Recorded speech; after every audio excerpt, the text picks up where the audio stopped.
Welcome back, everyone. It is another week of premium PUBG action. I'm Funky AU, joined by Extreme. This is week 2, and Fury out to a big lead already. 4 of 6 games they won last week, and it was bookended by 2 good wins to Panic Esports. So we'll be looking for some more wins from Panic, and we'll be looking for wins from anyone, really. If we can have a few, maybe a few less Fury wins, just to keep things a little bit tighter.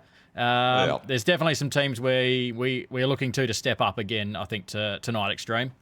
Yeah, absolutely. I mean, we got a decent, even though they got 4 wins or whatever last week, we still got a decently competitive night. It wasn't a blowout like we saw the first night of last season. So that's a good sign, obviously, with Panic performing well as well. That's a good sign for them, which means, hopefully the rest of the season is going to be competitive. Although I kind of just want to get into this one because this is new Miramar. This is entirely different. Well, not entirely different, but a lot of it's different. And the sandstorms are also going to be a thing. And I don't know the timings on the sandstorms yet. So that'll be interesting to see. But yeah, I mean, we've talked about Fury having Miramar as not one of their best maps. I don't really think that's something we can rely on too much anymore. But I'm wondering if these changes are going to help people at all, or hinder certain teams that were more reliant on the old Miramar in any way. Yeah, so as we sort of search our way around, I mean, if we look at the map, there's a few things that are certainly different. We've got some very interesting little zip lines just over Pozo at the moment. One sitting, starting from the church up towards the hill, down into Pozo. That'll be interesting for teams wanting to get in and out of that town. And plus, there's plenty of others to look at. I mean, the prison island to the south is different, and we've already got Wanna Pizzaris deciding to land down there. So that'll be interesting to see how they go looting away. And a pretty good plane path here, Extreme, for the first game of the night. So it's going to be, well, it's going to be interesting to see how it goes. Phase 1 pops. I mean, plenty of these players wouldn't have seen these changes. Well, some of these players won't have seen these changes at all. It was a fresh update this week, and some players, well, they might just pop in for the games tonight, and they haven't really had a warm-up. Yeah, as I'm looking around, a lot of the unplayables are the same, which means that I would imagine most of the map is...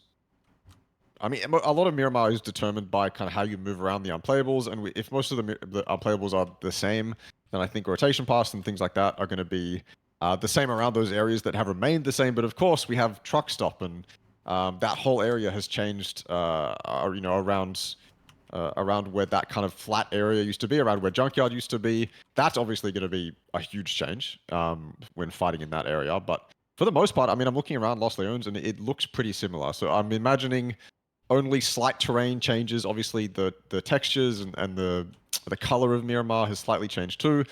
But I don't know, with the unplayables being the same, I don't know how drastic these changes are really going to be. And I'm not seeing too many zip lines in this circle, if any zip lines in this circle. It seems the zip lines are on the western side and on the northern side. There's also there's a sandstorm coming from the northwest, and it's getting closer and closer towards the center of the map. That is ominous. That's actually quite scary. I don't know. Does that go the whole way? I wonder. Yeah, that's a good question. Will it just follow that path straight across the map? Because I wonder if that's something teams will have to take into account, if that sort of pathing straight through that that phase 1 zone, it's or if it will pull up short. We'll have to keep an eye on that. That's something I'd say some of these players wouldn't have encountered. We certainly don't know too much about it, but it seems to be rolling through, and it'll be interesting to see if it's the same as I guess the snowstorms on Vikendi, and if it's going to have the same. You would think it would have to have similar effects with movement and decay and those sorts of things. Well, it's about to hit Pivy and Luke. They're going to be the first recipients of it. So if they start losing health or something like that, then we'll know what it does. I mean, even Sans is going to get hit by it, I think. That's such a wide AoE. I mean, look at Pivy, bro. He's like, oh my god. Guys, I'm about to get hit by it. I mean, excuse my my lack of knowledge over what the Sandstorm actually does. I haven't played this new patch, so I'm not sure. So this is going to be entirely new to me. Oh, Santa's losing health, actually, I think. Sands. Yeah, Santa's losing health. Oh, here we go. Oh, he certainly is. Yeah. So that seems... His movement slow too? It looks like it, yeah. Some interesting. He's copping it. Is he even... I mean, he's sort of on the edge, but Killaroo as well now. Well, this is Rain. This hinders Bandits probably quite a lot. I mean, I think it's a bunch of little things that add up, right? Rain can't see ideal loot, you know, that's maybe off in the distance for him. Obviously, he has to take seconds to put boosts and things on, and that's for the whole team that's being hit by it, right? So I think it's the little things with that Sandstorm that add up, just to kind of disrupt their looting phase and potentially, you know, mess up their mid game a little bit. So it's definitely quite rough, I think. It is a bit rough, and you just look. I mean, Proficient seems to be right in the thick of it here, and that is really playing havoc with the sight lines and where you can see, and it looks thick, super thick. And he's on the move now, and yeah, it's gonna make driving interesting. As you can see, these players, he's pretty much following the storm. He's running along with it, trying to catch up to the rest of his team, get him out. Pubg is right smack in the middle of the rest of their team are sort of rotating away, trying to rotate away from it. And yeah, it looks as though it has started up at Alcantara, and it's gonna pass straight through all the way. That's, I mean, at least you can account for it, I guess, right? Like it's slowly moving, and you can definitely out rotate it, but yeah, for a decent number of these teams, it's just not super ideal. I mean, Bandits is still looting Monty. I wonder if... I don't think this is the case. I think Bandits probably just wanted to loot anyway, considering where the circle is. But imagine if they wanted to go early in the Sandstorm, mess them up, right? Then that's probably plan A for them out the window. So this is going to help. I guess for Rats, it might help them avoid potentially dying here if it had gone towards them. But I think Thingo has free sightlines on Freddy, and Freddy's going to get the hell out of here without even knowing that he was about to die if he got out of his car, so good for them. What the hell is that? Well, now, the emergency parachute, now that's right, they'd been changed to choppers, not planes, I reckon. Ah. And I wondered where Pizza had disappeared to really quick. And that's what and EXO, in fact. So 2 teams... And that's why Thingo was looking up. 2 teams on emergency parachutes there. There's Peter, and they're going to land pretty clear as well. They're going to be pretty happy with that drop onto the warehouses. And EXO even further, right down towards the coast. So room to move. They've actually leapfrogged half a dozen teams straight to the other side of the zone. They can loot up more if they need to, and they've given themselves a little bit of space to work with as well. They're Extreme. Plus, they should be able to pick up vehicles as well. Yeah, that's actually, I mean, one of the better emergency parachutes I've seen done. So very, very, very good for them. Get them out. Looks like they're trying to camp the coast road and get as much as they possibly can from this. Teams obviously now that get them out of shot, they're going to be avoiding this as much as possible. Although if you're coming late on this coast road, you have no idea. So for Legionnaires, it's about getting out of here, and then get them out can kind of just recoup and focus on the coast road again. But they're not going to get anything. No one else is coming that way. Bandits, the last team coming out, or the second last team coming out of the blue, sorry, is nowhere near them. So get them out has kind of just let Legionnaires go past, and they got nothing out of it. No team suffered any losses, and now get them out have probably lost position and time on the zone. So that's it's definitely not ideal for them. Odium sitting in a nice compound in the center. Very good for them as well. Obviously, teams are just going through the circle, getting their positions. We haven't really seen too much action as of right now. Just pot shots being taken at rotating teams. No one's really died, and there hasn't really been any team fights. So right now, it's kind of boring. But you know when teams when teams survive for a long time, phase 1, phase 2, then phase 3, phase 4, phase 5 is just going to be incredibly hectic. Yeah, absolutely. We're looking forward to that. And team starting to push into the centre. Now, another sandstorm coming through, this time in the north. So it looks as though that's going to swipe through the northern part of the zone. And it may not encounter too many by the time the blue comes in and that next zone pops. All those northern teams will be on the move. We look at teams like 10X and Irrelevant up here towards the north. As soon as that zone pops in 30 seconds, I think they're going to be on the move. And Duano is in a little bit of trouble as 10X are going to come through. And Jeff is right there, pulling up. Had some support as well. A bunch of support from 10X. Jeff straight back into it, looking towards the rest of the Irrelevant team. And we are less than 20 seconds away from phase 1. And then we see that sandstorm is just coming through that northern part. It may not catch anyone. We've got Panic Esports off the back of two very good wins last week. And I think they were both 19 kill wins, weren't they? First game of the night, last game of the night. So really nicely done there. And I think I've got some sort of bug going on, maybe. Shots coming out. No, they've stopped now. Okay. Feel like I was still getting 10x shots through the audio, but no one in Panic was shooting, so keep an eye on that as Dusky this time sees a dust storm coming through. Oh my god. This circle has kind of thrown a few teams in disarray. A lot of them rotated towards the south, and now they have to get through Lost and obviously the unplayables around them to go towards the north. Cantera now. Yeah. I got confused. I was like, that's not what it used to be called. Cantera now is completely free, and so is the rest of this northern part of the zone. Fury are in an excellent spot. They're going to get a lot of teams rotating around the edges. They're going to get a ton of info about what's in front of them. They're going to let all the teams rotate past them too, most likely, and get towards the north. They're happy with their position. They're in a great off-center position. They have a ton of high ground, and they're super spread as well. So that's really good for Fury at the moment. I mean, they have the highest spot in the zone, essentially. Well, I mean, I say that, and Cal's shooting upwards, but he's still hitting his shots. Wow. So yeah, good from Fury to maintain this. They have VIP below them, but right now they're not a threat at all. Fury can just kind of control their back from this spot and then move in later on. And I almost guarantee you VIP is probably going to move central as well once this zone shifts more north, if it does. If not, then Fury will stay put anyway.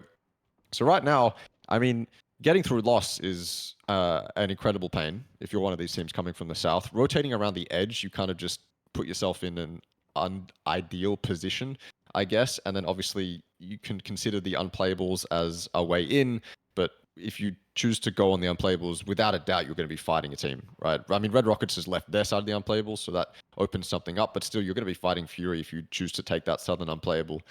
So not a lot of good opportunities for these southern teams, although wrapping isn't the worst, I suppose. I mean, we can see a couple teams already doing it. Monkey Business being one of them. They're going to be in a decent spot. So, I mean, this is going to get hectic, especially with a lot of teams taking it slow. No one's really taken the northern side yet and gone for that wide rotate. Dusky, couple shots popping out. This could be a team fight, although Immunity looks like they're backing off a bit. And just as Pivy from the other side of town, actually.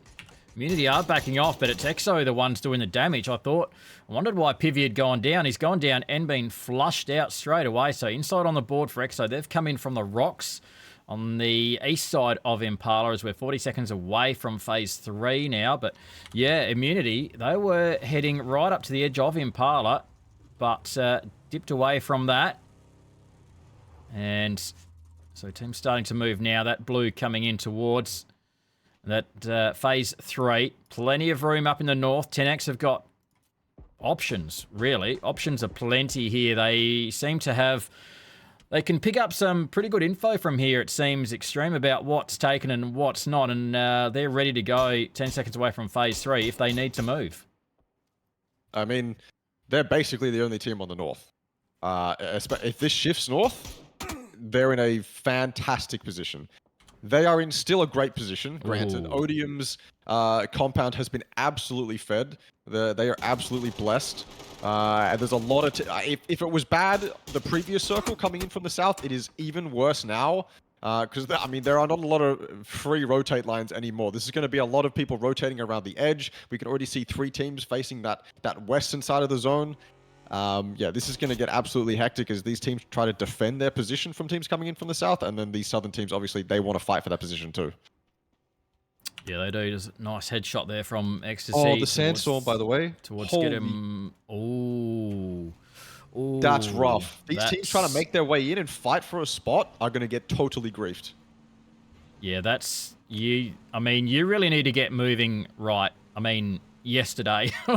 If you're not moving now, get moving. And I mean, you mentioned Fury about the information they were gaining, and they can, there's so much gatekeeping potential here. They've got the info of teams rotating around them. They haven't had to move too far. Nikus will come in a little bit. Heikman was probably the only one playing down lower than the other guys, but it's a bit of a funnel through here. The teams that are going to choose to come in through this sort of valley that Heikman is going to overwatch.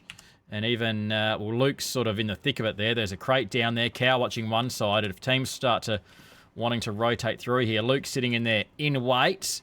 And this could be one of those teams, only fraggers. They've got lab rats above them. Here comes that sandstorm. It's going to make things difficult. This fight is going to kick off here now, Extreme. I mean, it's about to kick off, but what can I really see? I mean, it's going to be so hard for these players. They're just shooting through and trying to shoot the silhouettes. And only fragger seems to be winning at the moment. Down goes Mets. And Labrat's looking for a trade, but it's so hard. I mean, clearly, if there was no sandstorm, this fight would have finished maybe 5 seconds ago. But right now, they can't see each other. Now that the sandstorm's cleared, it's go time for Labrats especially. They need to move in. They need to take only fraggers while they're recouping from that sandstorm. 1 down, maybe 2 down now. These nades are not bad. This high ground from Freddy needs to pay off, but it's just not going to. It's going to get knocked. Only fraggers defending well at the moment. They will suffer 1, maybe even more. They might even start to get third-partied here. As this edge fight, now with Fury coming out onto the high ground as well, this is not looking good for only fraggers. They die before Labrats. And now Legionnaires is looking for third party too.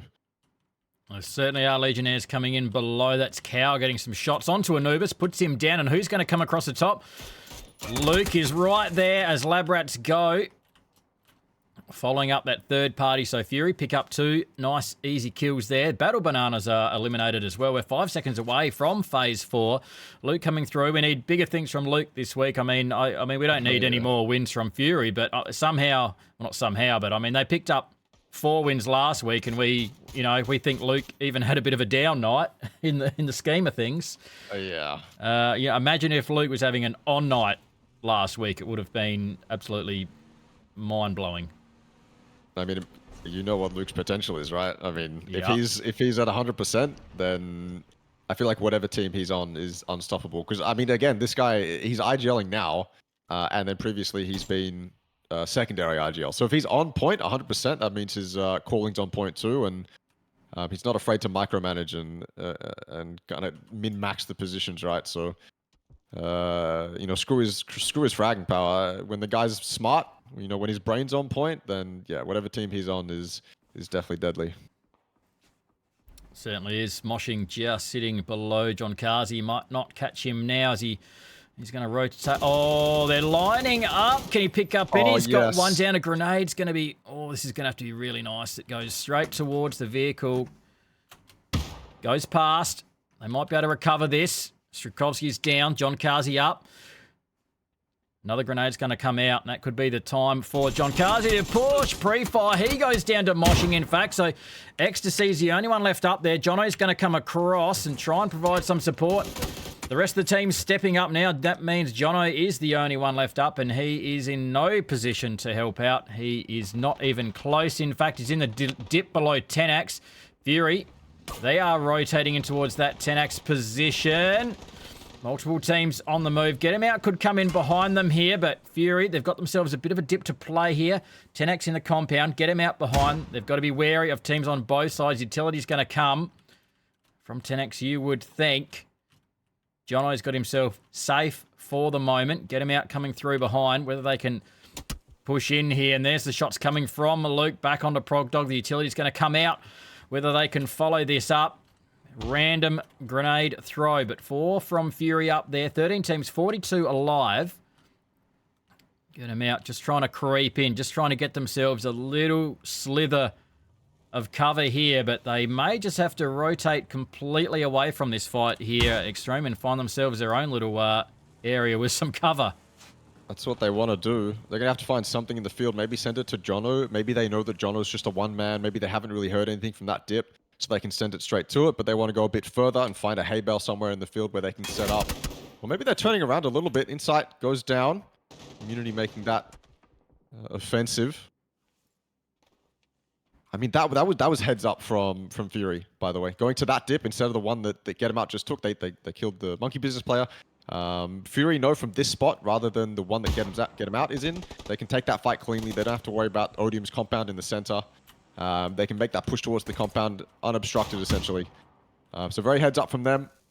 As we see Panic making their offensive towards Exo. Down goes one to the nade. It's not looking good with your player on fire either. You're going to have to heal up and then take a fight. Then there's a player downed as well. Exo looking very unhealthy, and Panic, I mean, they're already on the shack.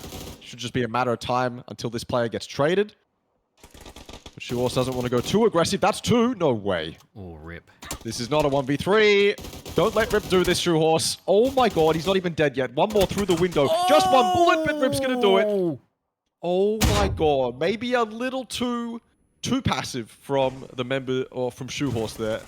They wanted that trade, but they just couldn't get it. They let him peek them one by one. I feel like Shoe Horse was the one there to apply the pressure, but he just couldn't get it done. Rip now with 4 kills, a beautiful 1v3. Maybe he can hit another 1v2. Let's see what he can do. Oh. You know he was feeling it. Yep. Unlucky. Oh, should have been on you from the start, Rip. Should have backed you in. Couldn't quite finish off, though. Irrelevant with 2 left up. Teams are falling left, right, and centre. Legionnaires go out as well. Odium have been fed, and Fury have moved. I don't know if Odium... No, they've been fed. They just haven't been fed the kills. They've been sitting here for quite a while. Fury now on their back door. And just playing the field here. Full squad up. Only the 3 kills. 10X have decided to... They come out?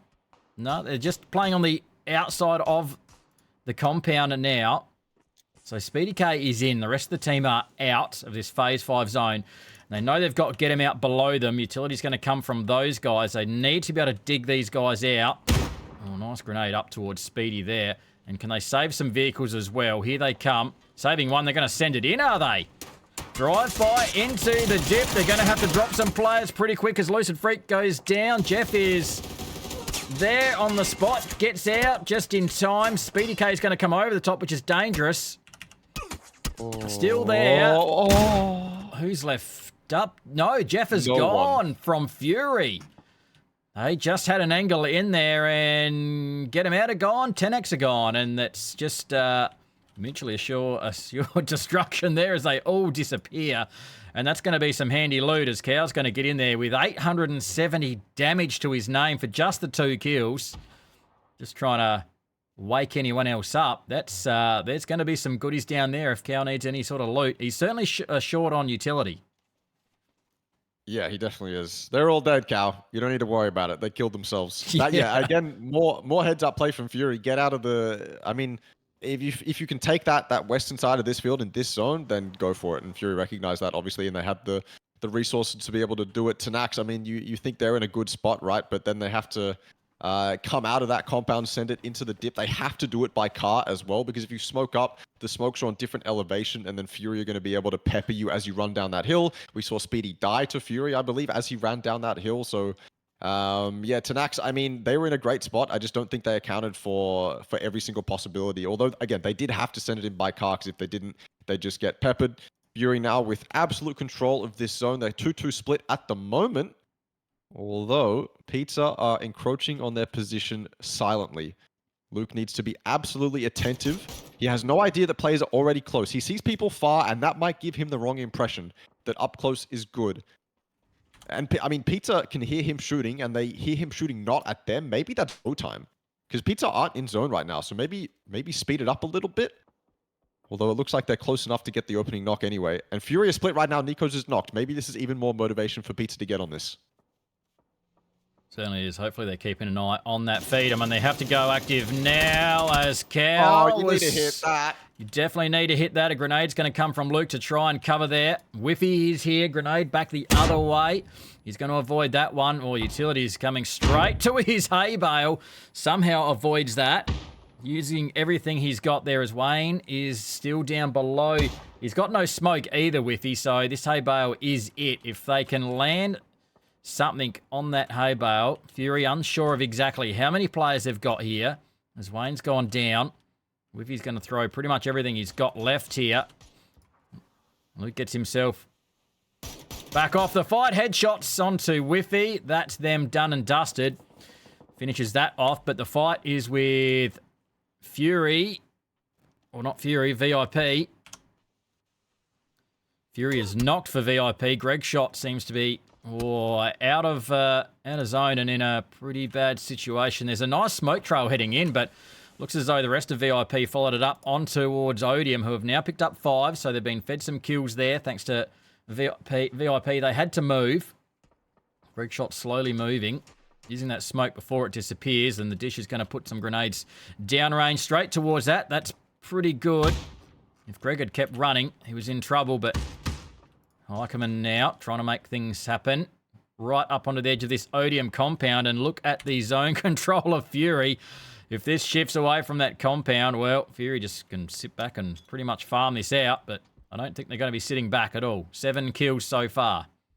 This is, oh, that's a beautiful nade. This is so funny to me because this is 2 teams who have had polar opposite games. Fury haven't necessarily had to fight for their positions, but they've certainly identified each one and moved to them appropriately without suffering any losses. Odium, on the other hand, obviously, you know, this isn't me talking smack, but, you know, they've been in the compound the whole time. So it's just funny to me, the irony of this situation.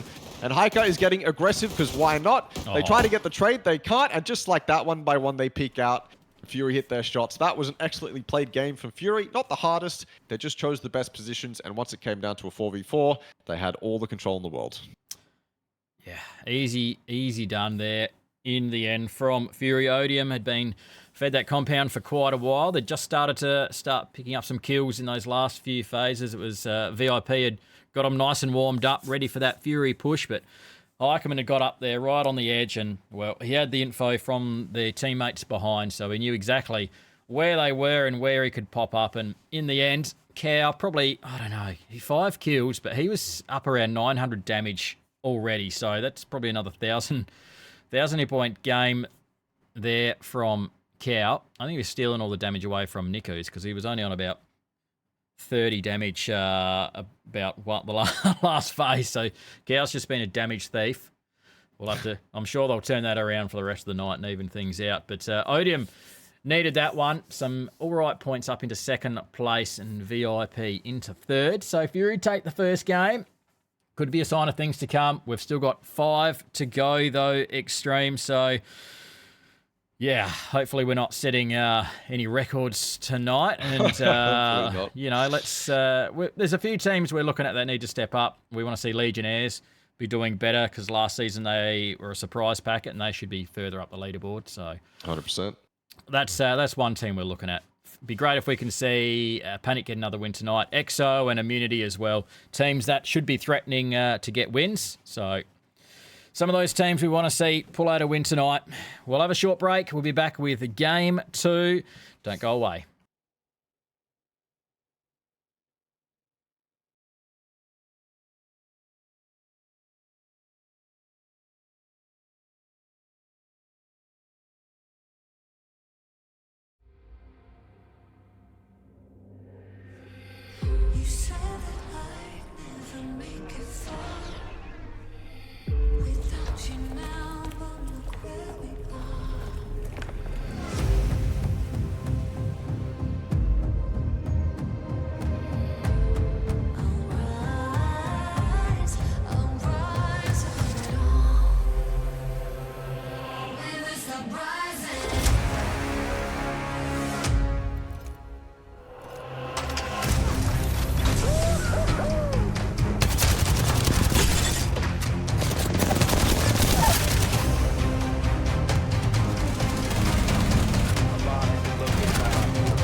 And we are back again. Game 2 coming up in just a moment's time. It was a pretty clinical win to Fury there. It was, 11 kills. It's a decent, some decent stats to start the night. It's a start.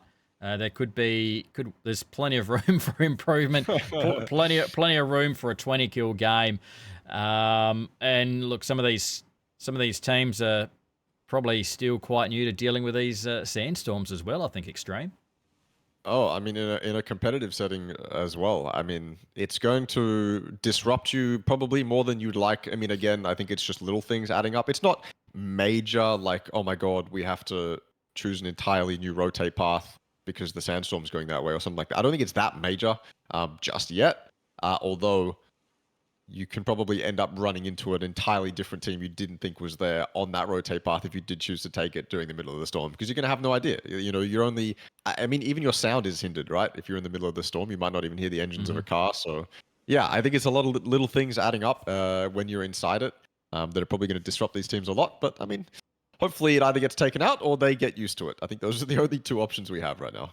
Yeah, it'll be interesting. I think we encountered one fight with only fraggers there that's, they were looking at outlines, really. It was pretty difficult. So it's, interesting to see if we cop another couple of fights like that in this next game as we throw the leaderboard up quickly before we jump into game 2. Fury with a commanding lead at the moment. They're almost ticking over 100 kills already, and we are only into week 2. Panic, EXO, Team Immunity following that up with Tenax in 5th place. Not much else to take away from the scoreboard at the moment. We will keep an eye on the bottom 4 as well. Legionnaires shouldn't be down there, so they should be improving as the tournament goes on. And we'll jump straight over into game number 2 as Phase 1 zone heads up towards El Pozo and La Cob. And we've got I'm not sure what that first little knock and kill was there from Only. Was that from Only Fraggers picked one up already? Only Fraggers died to get him out. I don't know what happened, but I think Move Like Swagger went for a car and died and then got punched out. That's my analysis of that situation. Well, that'll do it. And still no one in truck stop, although Only Fraggers are sort of all the way around it. It looks like a decent place to loot. Yeah, I mean, I think honestly, I think this is good for this area because it was a bit bland before, I guess. A lot of the ground towards the east side of the Minas Unplayables was kind of just open and I don't know. It was just kind of bland. You know, it was kind of boring. There was just one road, and that road still exists, but obviously it's become a bit more complex now with an entirely different, structure in truck stop, and that changes the terrain around the place as well. So I like it. I think this is a good change. I'd like to see how quick these zip lines go. It's a bit like what's that other game? Came out a while ago. I reckon I played a bit of it, but that had zip lines all across it. Like, and you really like Dying Light? No. Oh, I'd have to look at Steam now, and yeah, you had hugely long zip lines all across. Yeah, you really had to, and they all linked up. Like you'd use one to get to sort of one area, and then you'd have to link 3 sort of zip lines together to get to the area. For the life of me, cannot think of it. But at the moment, another dust storm, sandstorm coming through, and it looks as though EXO are copping it at Pozo currently.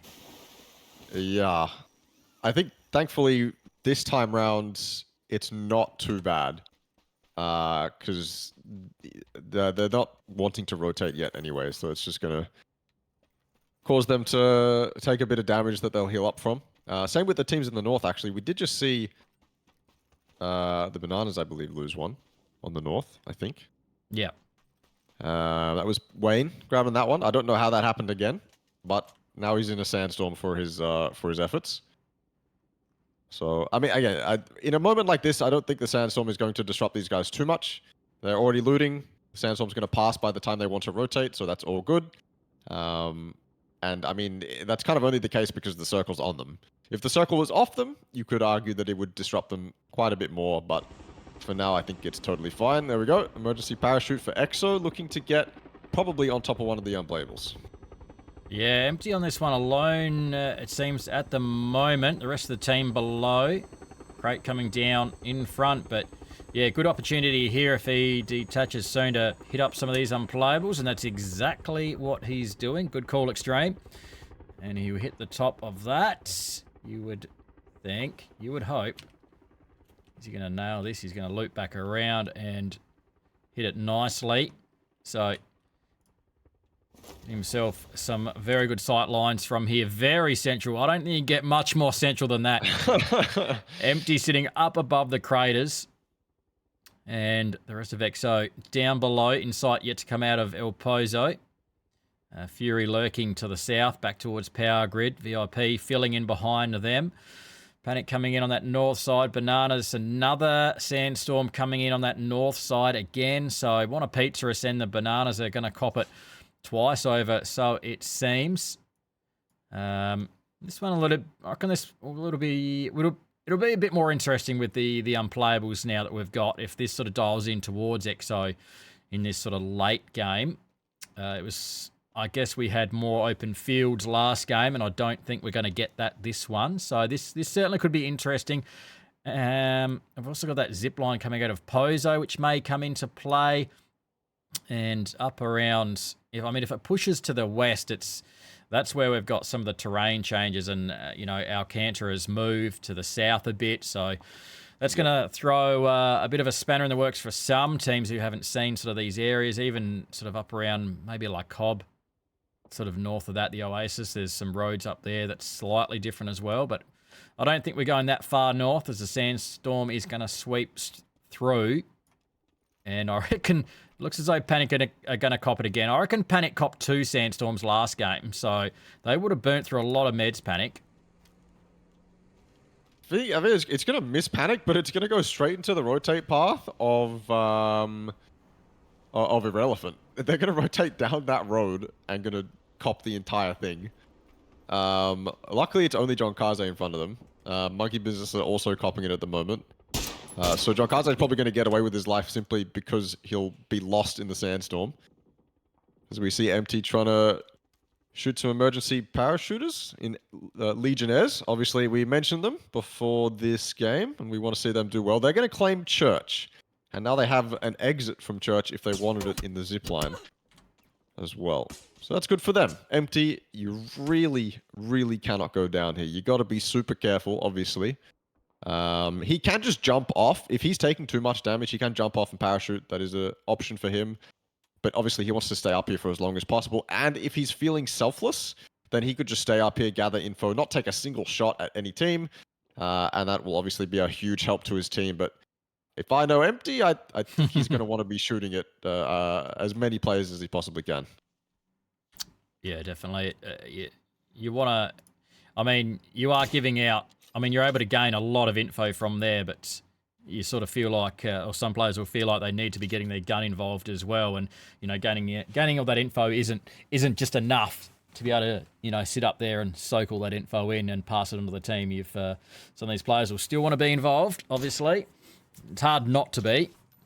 And, yeah, as at the moment, on a Pizzaris, having a look up to some high ground. Just waiting on that blue zone to come in. Get him out, and Odium, probably the last 2 teams to come in. Only Fraggers right on the edge of zone here. 17 teams, 64 alive. And back to on a Pizzaris. They've got Lab Rats down below. They should be aware of that. Would have seen them probably come in, and I think Stone Noughts is looking down there for them.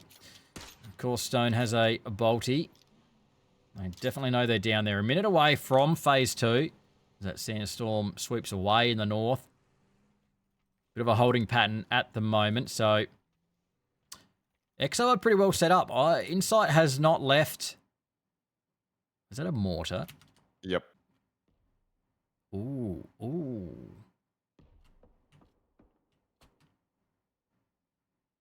Wait.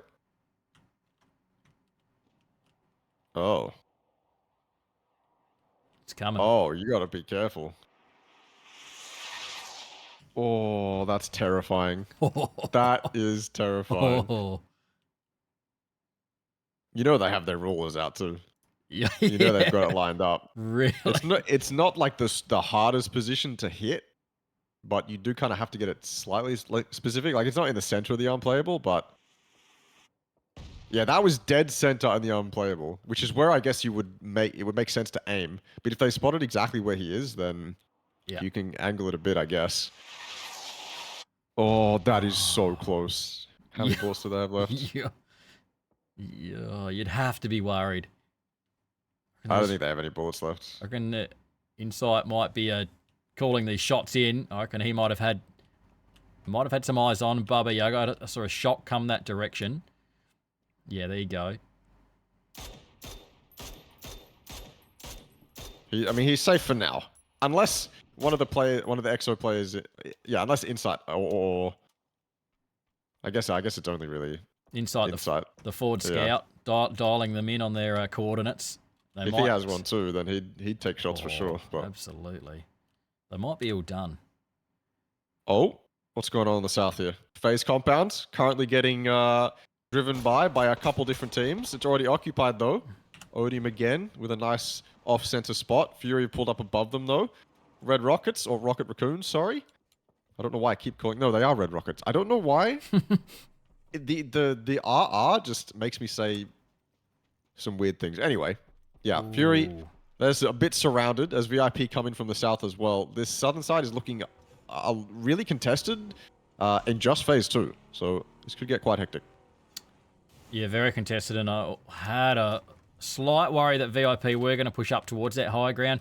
Wouldn't be surprised if they did look at putting 2 up there and leaving a couple in the compound, but they're all opting to have the full squad down in the doubles at the moment, and Heikman getting a knock, opening up there onto Red Rockets. We're playing on top of that warehouse, but deciding that's probably not going to be safe, and with good with Cow up here, is definitely not safe. How many times have we seen this guy up here? God damn. I mean, I don't know how often he's been knocked. I think the time I remember him getting knocked, he was 4-man breached by an emergency parachute. So I feel like I can trust this guy up here for the most part, unless he gets 4-man breached.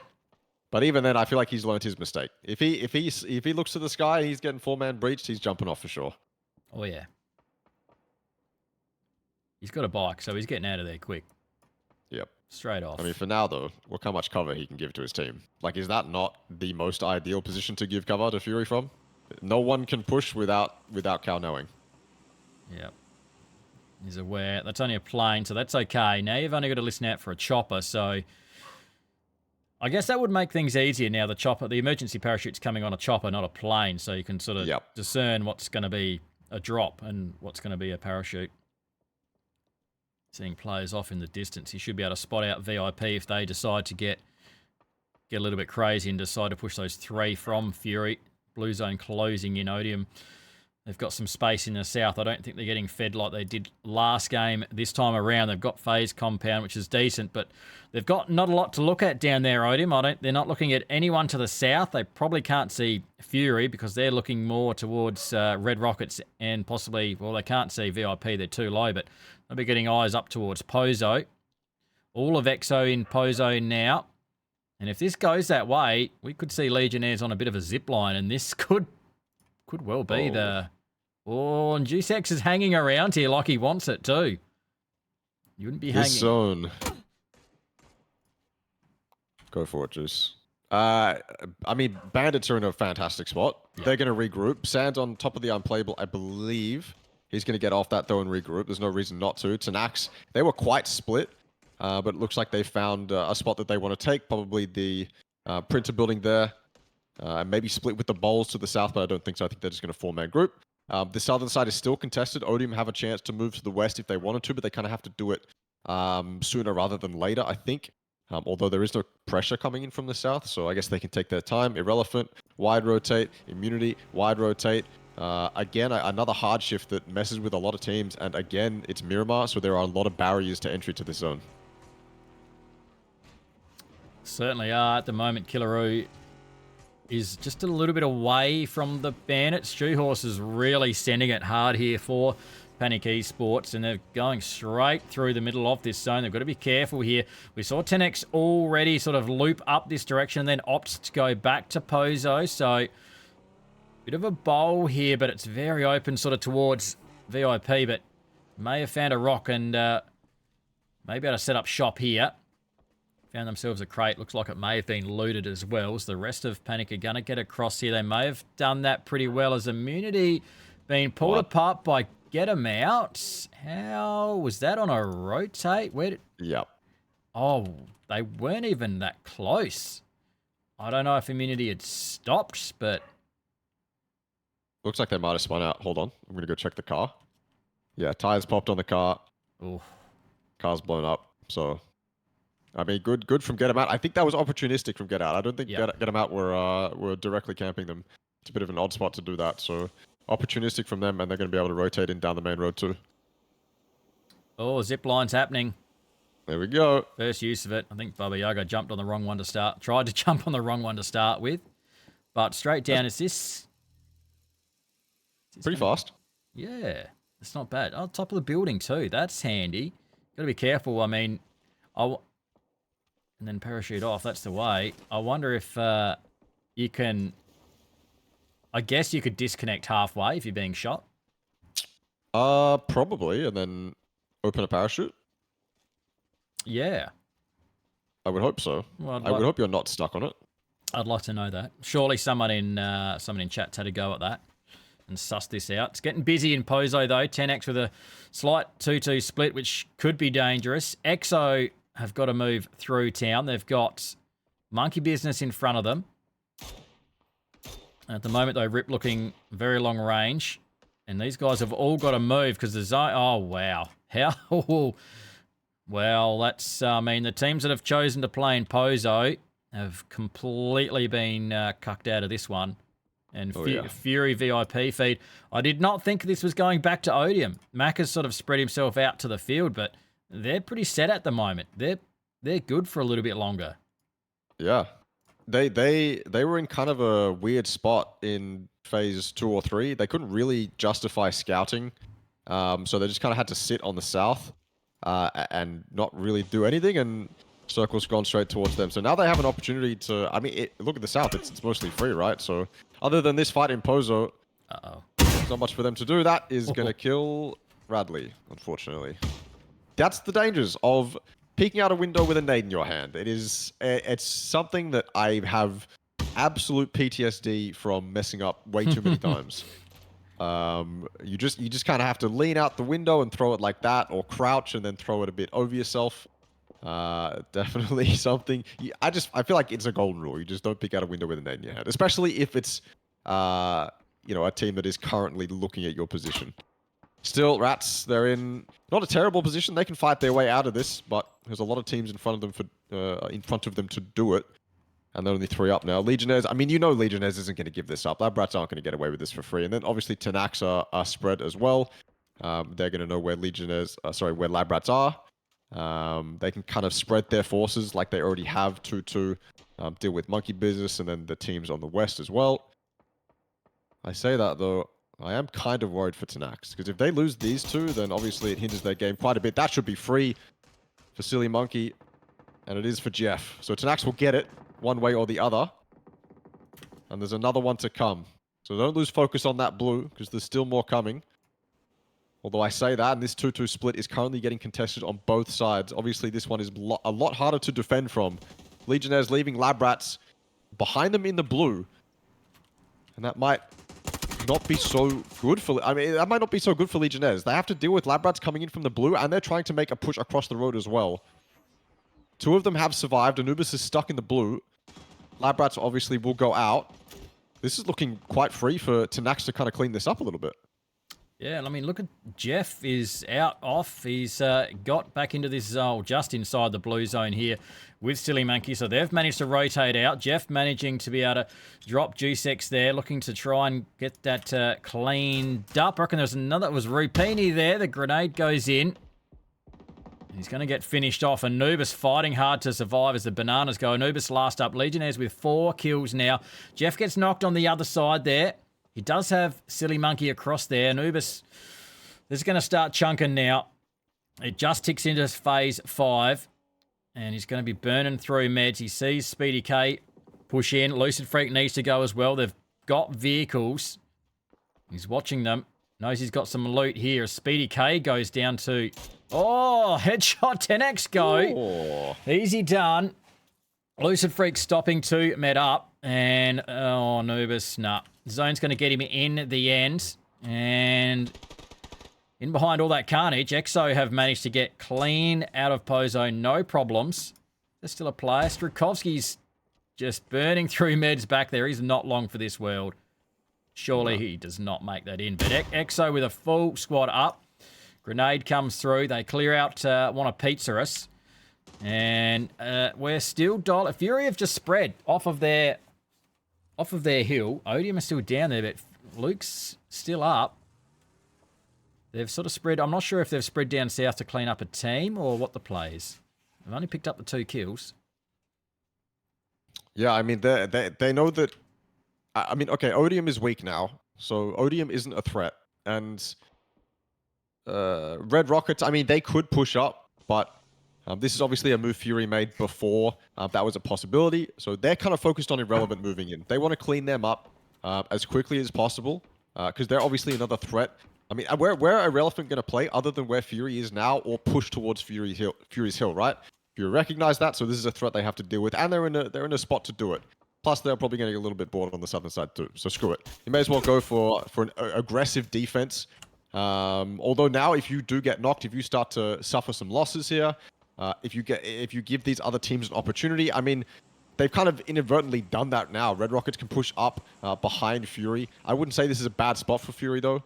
It is a little bit concerning, but still, they chose to deal with one side of the zone, and now they kind of have to do it. If they can't deal with this, then they're going to get pincered, especially once this Red Rockets EXO fight is done. Fury are going to be very exposed, or at least limited in their options here. So this is the fight we're kind of looking for. Red Rockets, down goes 1 at the hands of EXO. Now it's just a matter of time. I think this is isolated 2. There aren't many other threats for EXO to think about. So this should be pretty free. That's a lot of damage on that 4x spray from Empty. They're looking to finish this off. Akita with a beautiful flank. Look, Luke isn't here anymore, so this is what Akita can do. The amount of space he's been given, no one else is pushing out of their compounds either, so this is so good from EXO. Rip on the far ground as well, on the cover. That's another double knock from Insight, so Red Rockets, they are certainly gone. And EXO will have this hill. Oh my, I say that, actually. Maybe I'm getting a bit too overzealous here. The trades do come out, though. I feel like EXO have lost a lot more here than I thought they would. Yeah. Yeah, I thought they were getting through that one pretty clean. It was just... Monkey Business were just in a couple of random spots, which has worked pretty well in their favor. And now you can see Suspect off in the distance. And luckily, Akita's looked that way. I think Rip was wise to the fact that Panic were over there. Forever Ducky coming through. Akita low again and very low and very at risk of being put down. But Rip is there to save the day, covering. Should be able to met up here. They're going to go 2 mines here, wanting to get the revive on Insight. Rip's doing really well, but Odium come in and finish it off. Grenade's going to come in, and this revive is going to have to come off pretty quick. Utility coming into that smoke. Invis and Repugnance pushing them too long. They're up now, being covered. Rip doing very well from afar to keep these 2 alive here. Insight and Akita, that smoke is half gone. More smoke will come out. They're going to be spotted there. Akita goes down to Invis. Repugnant still bouncing around on top. More utility here. That's a flash coming out. I think they've burnt through most of their deadly utility there. Insight with the M249. Invis has to hit a nice shot and does. Insight goes down again. Rip's going to be the only one left up for EXO here. And yeah, if Odium hadn't come through, EXO would have been okay with, well, the 3, but Odium now on the move. Finally come out of phase compound. They had to go somewhere. Fury were out in the field. Invis now has 4 kills, but now Fury on the hunt. 5 make it. timed well from Odium, certainly. They definitely capitalized on that, probably the most they could. Invis with 6 kills. But yeah, I mean, you said it. Now that Fury have finished dealing with Irrelevant aren't dead yet, but they're limping. So there's no point, there's no threat for Fury from Irrelevant. So now they can focus back onto this hill. Their south is incredibly clean. They can look towards Odium and push Odium away from them or bait them into potentially getting killed. But look at all this space Fury have. Again, I mean, just dealing with threats and making sure that the space that they want endgame is going to be clean. You know, this is kind of premeditated, I guess, from Fury, pre-fired, if you will. They kind of knew what they wanted late game, or you know, subconsciously or consciously, whatever it was, and their movements are in accordance with that. And so now they have all this space. It's not the best, though, obviously. If this shifts north, there's not much for them to play. Irrelevant could be more of a threat, even as a two-man, as Fury have to either fight towards Odium, move along the top of that hill, or go and play underneath the compound that Dusky's sitting in at the moment. This isn't a free game for Fury. Obviously, VIP are still, I believe, 4-man strong or 3-man strong in those doubles as well. So, and that zone shifts. This is okay for Fury, obviously. It's still good for VIP. Although I don't know how much space all these other teams are going to have. It doesn't seem like there's that much to play, does it? It really doesn't. It seems pretty open in that field as... Oh, Cow's going to go down to the zone. Must have taken a couple of hits and then down to the zone. But, oh, in fact, where is Cow? I don't actually know. I wasn't watching. Maybe we... Oh, he was right there. Probably a DC. Probably put that down to a DC, maybe? Yeah, that's an odd one. Anyway, as you were saying, I mean, yeah, it hasn't gone completely north away from them. Heikeman's still good here. The question is, do they have vehicles for their next move? Maybe not. They might just have to end up... I don't know. I don't know where they go from here. Relevant are going to be a pain out in the field, although they have to move. They may be just waiting out for Irrelevant to make a move. And then what do you do? Play this low ground in front? I mean, Irrelevant, you'd think, might just roll this bowl in front. Their vehicles are pretty cooked at the moment. VIP seem to have them locked down. Rip still a solo out here. 4 kills. Exo with 9 all up. Dusky, I think, is going to be out of the game pretty soon. Multiple teams dialed in that direction, and Panic do go out in 6th place. So, a minute away from Phase 8. That bowl is not playable. I mean, first of all, Irrelevant don't have a car to get there. And even if they did, Fury would have eyes on it. And if you LOS VIP, then you're exposed to Fury. If you LOS Fury, you're exposed to VIP. So it's looking pretty grim for Irrelevant at the moment as they run in. They're going to have to create a smoke wall. They may as well. What else are they going to do? See if they can get something done, but just like that, VIP get nothing, Fury get everything. Now there's only a couple solos. Ooh. One of them just announced himself. Rip is still alive in this with a P92. He'll go down. A good trade from First Monkey Boy. And Invis is the last solo. These solos are ripping VIP apart. Invis with 7 kills now. Any chance VIP thought they had as a 3-man has pretty much been squandered by 2 solos. Opportunity absolutely missed for VIP. And Fury, again, with all the control, looking for 2 wins in a row. Oh. Although maybe Infiz can clutch it out. He's on a roll right now. You know he's feeling it. So as long as these VIP players die, he's got a chance. But still, it's Fury we're talking about. And they have everything that they need to. Certainly do. And VIP and Odium have backed themselves into a corner here. I mean, not really. I mean, VIP were already there, but they're stuck in a corner. And Fury come through, pick up a bit of free loot from that container, from that crate. So thanks very much. We're just going to boost up. 6 kills. And we're going to sit and wait. VIP and Odium have to come out of there. Invis has had a ripping game, though. Yeah. VIP know they're probably not getting out of this. Going to burn through some smoke here, do what they can. Heikeman's going to be there waiting. Invis is going to be forced out at some point. Heikeman, oh yeah, blue zone grenade. Pushing up towards 1,000 damage himself now. That goes past. Has 2 players to look at. Should be able to get one. They line up nicely. Can't get the second one. And, And that's it. And and that is it. That is it. Grenades. Not sure what did it in the end, but Fury get it. 2 games in a row there. They take out game 1 and 2. That time with 9 kills. Heikeman stepping up that game, up towards 1,000 damage. 3 for him and Luke as well. Nikus with the 2, Cow the 1. So, I mean, didn't seem too difficult for Fury there. Yeah, I don't know. They didn't seem to, that wasn't hard. It wasn't hard at all, really. No, I feel in these first 2 games, to me at least, in terms of macro play, they've kind of been positioning themselves away from potential threats and kind of controlling this or taking the spots in zone that they want and controlling what they want rather than concerning themselves with, putting themselves in high kill positions.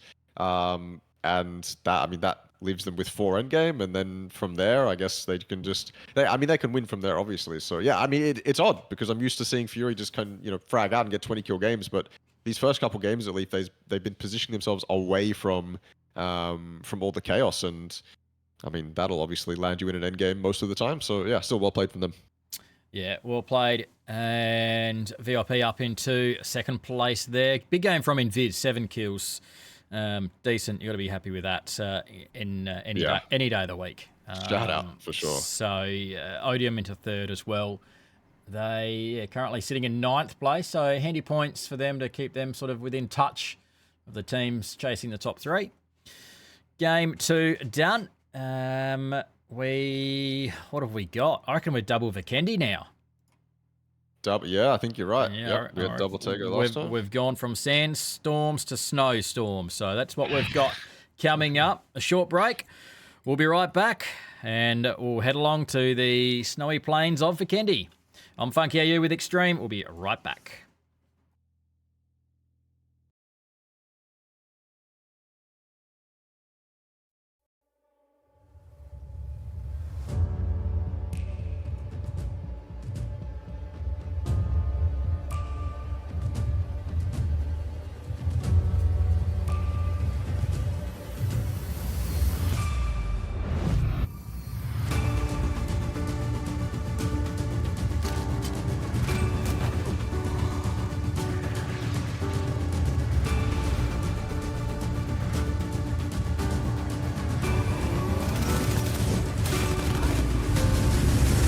Do you feel it?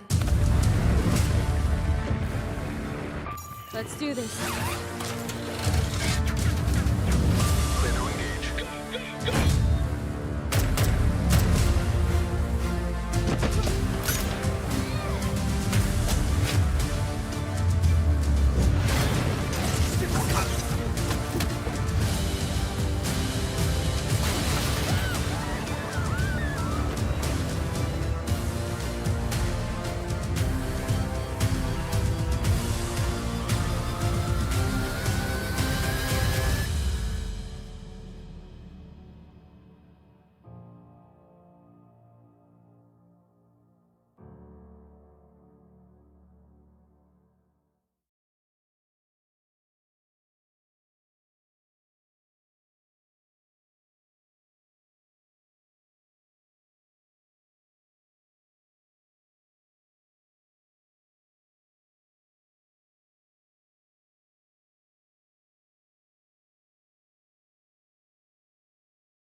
Welcome back, everyone. Game 3 coming up in just a moment's time. We're about to head along to Vikendi. We've just seen 2 wins in a row to Fury. Can they make it 3 in a row? I feel like if anything, it's going to sort of make things more difficult or throw a spanner in the works or stop the flow. It could be that we're actually playing on Vikendi, which is something a bit different for a lot of these teams. It's not the usual thing, but it's the new thing, and they've got to get used to it. Yeah. Yeah, I mean, that definitely throws a spanner in the works. I mean, you've been playing on Miramar and Erangel for years, and obviously that's a lot of experience to have under your belt for all these teams, especially Fury. But yeah, lacking experience on this one in comparison, at least, to Erangel and Miramar. So, but we have seen Fury do well on Vikendi. But yeah, hopefully it does throw a spanner in the works. Hopefully, hopefully they go out 16th. I'm just gonna say it. I mean, come on. I mean, have some fun. Use the emergency parachute. Use some of the cable cars. And you deserve at least one for fun game. At least just one. Give us some entertainment. Have some fun yourselves. I don't know. I mean, yeah. Why not? That's all I have to say. Why the hell not? As we'll quickly throw the scoreboard up just briefly. Nothing much has changed.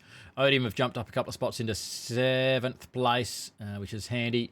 I think Irrelevant might have been the ones that have slid. Oh no, 10X is still 5th, sorry. So, yeah, fair gap at the top. But let's just jump into this game, as already Irrelevant and Immunity seemed like they're very close together. We haven't seen much of Immunity tonight. They've been on the sidelines a bit. Maybe that's because they're playing as 3. I haven't actually identified that. Wait, no, did they just lose one? Someone left server? I don't know. Someone went down.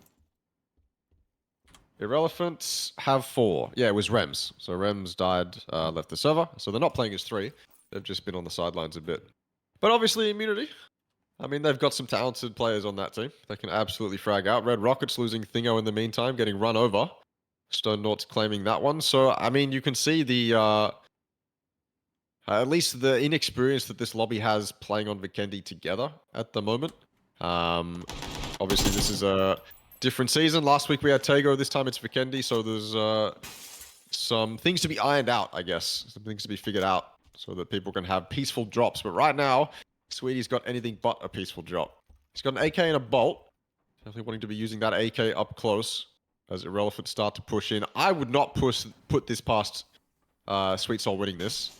Especially if Irrelevant don't make the trades properly. That's 1. No damage taken on Sweetie. That's 2. That's a lot of damage taken, though. Now he has to back off. Proning is a great way to counter whatever your teammate had in mind. He's going for the flush. That could cost him, though. Blesty coming up the stairs. He's prone. Bless is not going to think he's prone. That could win him the fight. Oh, it was too low. It was way, way, way too low. Nice attempt from Sweetie. B2's here now. He needs to clean this up. They're going to get 1 res, I think, but... they should be allowed no more than that. And here's the other Immunity player as well. Textile rolling up in the coop. That molly could have been dangerous, I think, from B2. He opted not to go for it. Now he's going for it, though. That's the flush. And now it's a straight 2v2. Oh, my God. Trade's coming in, though. Down goes Textile. B2, can you do it? That's 1. That's 2 with the MP5. No way. It's just 1 more now. He's so low as well, though. Same situation that Sweetie was in. Oh. And he just can't do it either. Devastating for Immunity. They were both...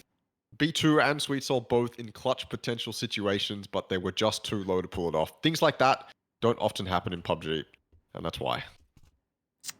So close. So that was, yeah. So either one of them could have had that.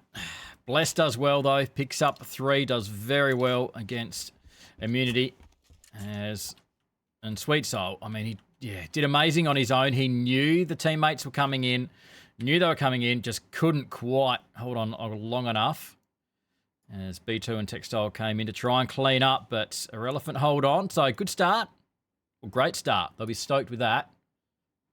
And look, Irrelevant actually doing pretty well this season, sitting in 6th place. Immunity a couple of spots above them, so they'll be pretty happy with that. And again, we find Odium pretty central. for the second time tonight. It is early, though. Phase 1. This could certainly disappear from the observatory. That is for sure. Still other players. Oh, here we go. Way down south. We're a long way away down here.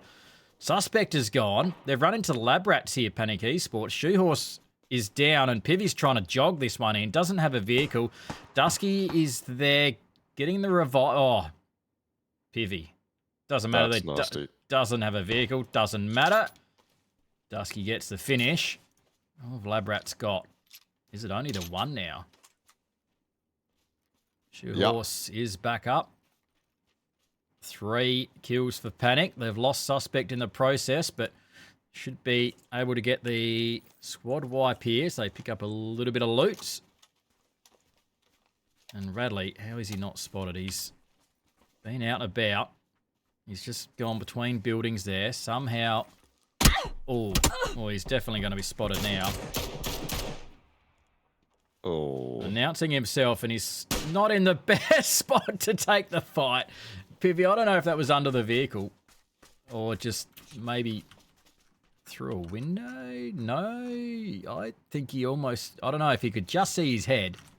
Anyway, Labrat's done and dusted. 15 teams, 56 alive, but they've got some kilometres to travel here. Panic Esports. I mean, if they find one, the emergency parachute wouldn't be a bad idea. No, I feel like you can get away with no vehicles a lot more on Vikendi than other maps as well. So they definitely have an easier time, I think. Tanak, speaking of emergency parachutes, they are taking one just above First Monkey Boy, rotating below him in VIP. We had a little bit of a cinematic angle there, actually. It was kind of cool. They're going to probably go towards maybe the high ground above Odium City at the moment or something like that. Maybe they want to position themselves towards the coast and then move in, knowing that their back is clean. They have a lot of options here. There's a lot of different little bits of terrain you can play on Vikendi and Tego as well. One of the reasons I love the introduction of these new maps, although they have no idea Odium is here. Otherwise, I don't think they'd be dropping straight on them. There's no point. They certainly know now, though. Jeff taking a bit of damage on the entry. Speedy K trying to find a position he can take this fight from. That is a beautifully high building that Repugnance is fully going to take advantage of. G36, yeah, I can't even say it. G36C to the body of Speedy K. Down he goes. Nade's coming up to try and get the flush as well. I don't know if Odium fully grasped where every member of Tanax landed. Because I feel like one of them probably got away with landing somewhere silently, potentially. Either way, they've got the trade back on Invis, the fragger from last game. So it's not looking super free for Odium. This is just a nuisance for them at the moment. Pretty easy to get up and down on that building too. They've got the zip line going up. Oh, Repugnance. Oh, that's to him. Oh, it's to his own Molly. Oh, no. And Jeff dropping the disher as well. This has all gone very bad now for Odium. This has turned right around. Spitty K's potentially could be rezzed here, as he's going to be rezzed. Silly Monkey gets across there. Macca's still up high, though, with Repugnance. The lower players will not be picked up. Invis and there's the disher gone. Macca and Repugnance still holding here in the tower. Looks a bit like a control tower, I suppose. Looks like something I'd see out of Alien, to be honest. It's a bit. Cool little building, this one. Yeah. Macca playing right off the top here. They're swarming over in Viz at the moment. Trying to find him. He's tucked away in a corner. Fury getting involved. Along with the Bandits looking down. I don't reckon Monkey Business are in the best spot. Oh no, they've got some cover. Just looking at the map, I thought they might have been out in the middle of this lake in a bad situation, but no, they've got some buildings there. It's probably these two Bandit players that have put themselves in a bit of a difficult spot. If anyone came around behind, it seems very exposed, this bit of an outcrop here that they've pulled up, but I think they're sort of looking to pick on it, maybe Monkey Business if they can. And we are counting down, half a minute away from phase 2. Bandits have basically the whole northwestern side of the zone. Unless a team like Panic decides to wide wrap, Bandits are going to have all this space to themselves. Of course, they have to cross that river if it does go to the west. But for now, they're absolutely chilling. Yeah, I mean, that's kind of just, again, more mutually assured destruction from a couple of those teams. Obviously, you don't want to... You would rather see Odium kind of just have a clean time dealing with the team that's parachuting on top, but they absolutely didn't. And it was looking dicey as well for Tanax, so with Speedy K going down, that could have resulted in a loss for Tanax, so... Yeah, really, really disruptive for Odium's game here, especially considering they were in the center. They're going to be quite devastated with how this has gone. And Tanax, I mean, they could look to clean it out, but with a zone like this, I feel like you just leave, go towards the hills and try and LOS the rest of Odium and play the rest of your game without taking another fight. Bandits have to make a rotate now. Blue Zone Grenades trying to clean out as many rooms as they can. I guess that's one good use for the Blue Zone Grenade, is making sure that certain areas are clean. You can out-heal it, but if you don't expect it to come, then you're definitely less likely to survive it. Tanax, I mean, they're still looking to clean this out. I feel like, yeah, I feel like you just leave though. Unless, actually, no, I can't think of a situation where I would justify cleaning this out. If you want your back to be clean, there's better ways to do it. If Tanax leave this compound now, and then go up towards the hill, they can look at Odium regardless. They're taking the fight straight through them, and I hope for Tanax's sake that this doesn't result in any losses. Jeff goes down, but it's clean other than that. So I'll eat my own words for now. Well done from Tanax to isolate these players and clean them out. Odium, devastating again, a central spot. And Tanax come out of this 4 players alive off a not the cleanest emergency parachute. So I guess well done from them. A bit of thought actually went into that. I just thought they were sort of searching around, and I saw Jeff head up the zip line, but they mirrored it. They had 2 players go up zip lines at the same time, I reckon, and on the other side. So they actually thought about the way they were going to breach that. 2 players straight to the top, and it is getting super messy over at this compound towards the middle. There's about 3 teams in here at the moment. Legionnaires are one of them. They've picked up 2 kills. One of Pizzaris are there. Battle Bananas are here as well. They look like they're taking a little bit of a hiding. Droopy's going to go down. They're sort of on the one edge of the compounds. Only Fraggers, I feel like, are sort of overwatching this one as well. There's Baba Yaga pushing through, looking to try and clear rooms out. Rapini's going down, flushed out. Anubis fighting, has to get involved here, does well. Stone Noughts goes down after he'd got a knock onto Juicex. Some smoke needs to come out here. You don't want your smoke going too far away. Luckily, here come only Fraggers. They're on the move in the background. Anubis gets taken down to half health. I think it's just the one player, Wobbly Wobble Gong, from one of Pizza's left up. Battle Bananas thinking they can probably get involved, maybe third party this. They've got 2 players in the compound. Anubis needs to be able to clean out here. Still wanting to get Juicex up. Only Fraggers rotating around. It's the Bananas that come through and clear out Wobbly Wobble Gong. So one of Pizzaris are out in 14th place, and now an opportunity to get that revive off. There's only Fraggers, so they've just skipped around the outside a bit. We're under 20 seconds away from phase 3. Legionnaires are surviving here. Solo Q working together with Nuclear Nadal, pushing in to see if they can take this fight. Another snowstorm off in the background. We saw sandstorms for the first 2 games. Now we're into snowstorms. Battle Bananas maybe thinking about backing off this fight now, leaving that... Well, I mean, they're fed. They're pretty central. They don't have to back off of this.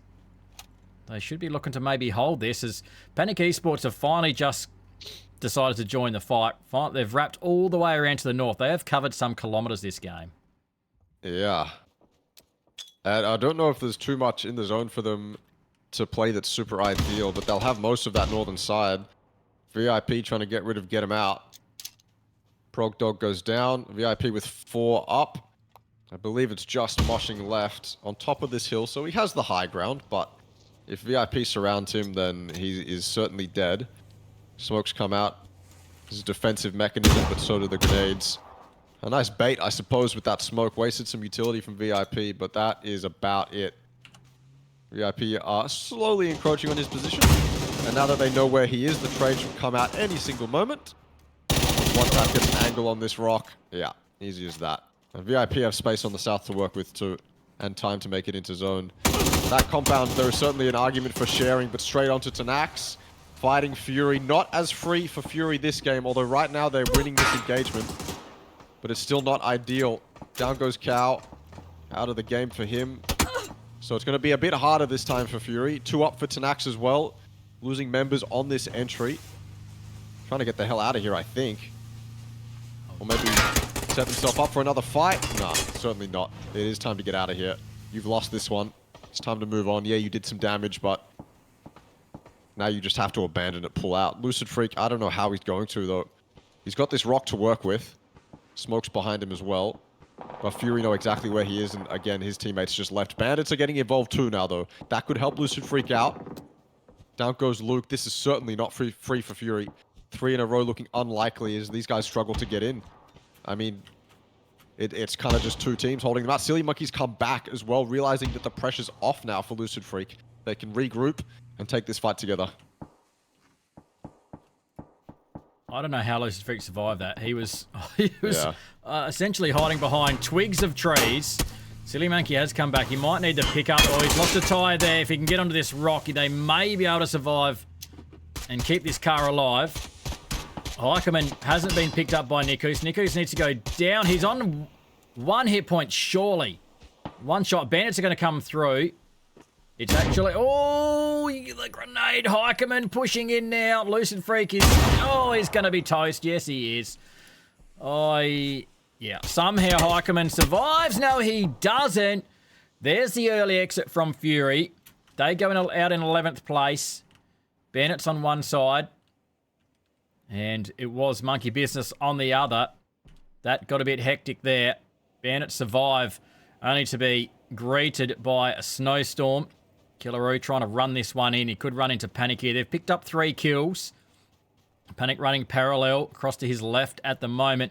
But you can see Shoehorse looking this direction. Pivy now switched on. They both looking across here. Panic have copped it all tonight. If it's not sand, it's snow. They've been through a few storms. Oh, yeah. This time around, though, it looks like they'll claim 1 kill. And they can start gaining some momentum. Especially for this game. With 3 up, this is what you want to do. Well, this is one way to play it, at least. Is just go for a ton of kills. Especially if you're on the side of fights like this. Bandits would have no idea that Panic is here. They came in all the way from the north. That compound is still sharing. Only Frag is... I guess they're just waiting for this to pop off, and then they can maybe do something about it. Only Frag is out right now. They're positioning themselves on the side of the road, on that terrain, looking for angles onto this compound. But something tells me if this fight does happen, they might even get closer and look to clean this compound out. That would be the winning play for Only Fraggers, I think, if they wanted more kills as well. Bandits, I mean, yeah, that Fury fight, I think it was just Fury and Tanax tangling on the side of zone, and then Bandits made it impossible for either team to finish the fight. They both had to play for survival. It was very hard for Fury to get in with Bandits on the side and Tanax in front of them, so... When the teams are in front of them and when the teams are on the side of them, Fury go down just like anyone else. Screw the first 2 wins. They die in the same amount of bullets. Exo Clan 4 up, looking like a potentially very good game for them as Monkey Business go down in front of them. A couple members still in sight with a potential good grenade here. It goes over. Presence is announced now, and Monkey Business are certainly stuck on the wrong side of the road, really. If Exo get the right angles above them to the right, yeah, this could be really good for Exo, but they need to make this run first, and... Wait, there's a storm on top of them? Apparently? It's about to come in, I think. Oh. This makes this... whatever play they were going to make, they have to reconsider it, I think. Kind of sunny at the moment, but maybe about to kick off here. If Exo don't make the moves onto Monkey Business, then Bandits sure will, as we see Red Rockets going out to VIP. VIP open themselves up plenty of room in the south side. Exo have 2 with eyes that direction. They turn their attention. They haven't picked up a kill yet, Exo. But, oh, you can... Here we go. Storm's coming. In sight. Now he's going to lose complete sight of Strakovski. Not before he lands a grenade at his feet. Can't see anything. This is so difficult. Surely Exo get that. Bandits getting involved as well. Can't see anything. They're going to have to wait that one out. Still Legionnaires and Battle Bananas fighting over that compound, although they're going to have to exit soon. Only Fraggers might be able to pick some kills up here as the teams try to exit that compound. 7 kills, though, for Panic.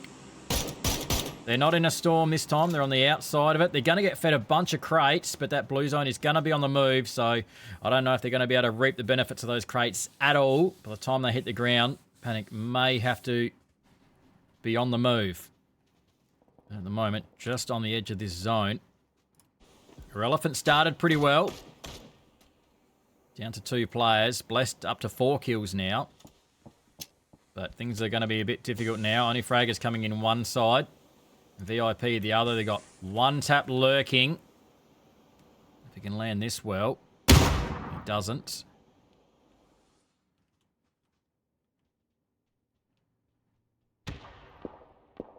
Blessed and Bam Bam going to be under pressure from Only Fraggers now as they push in.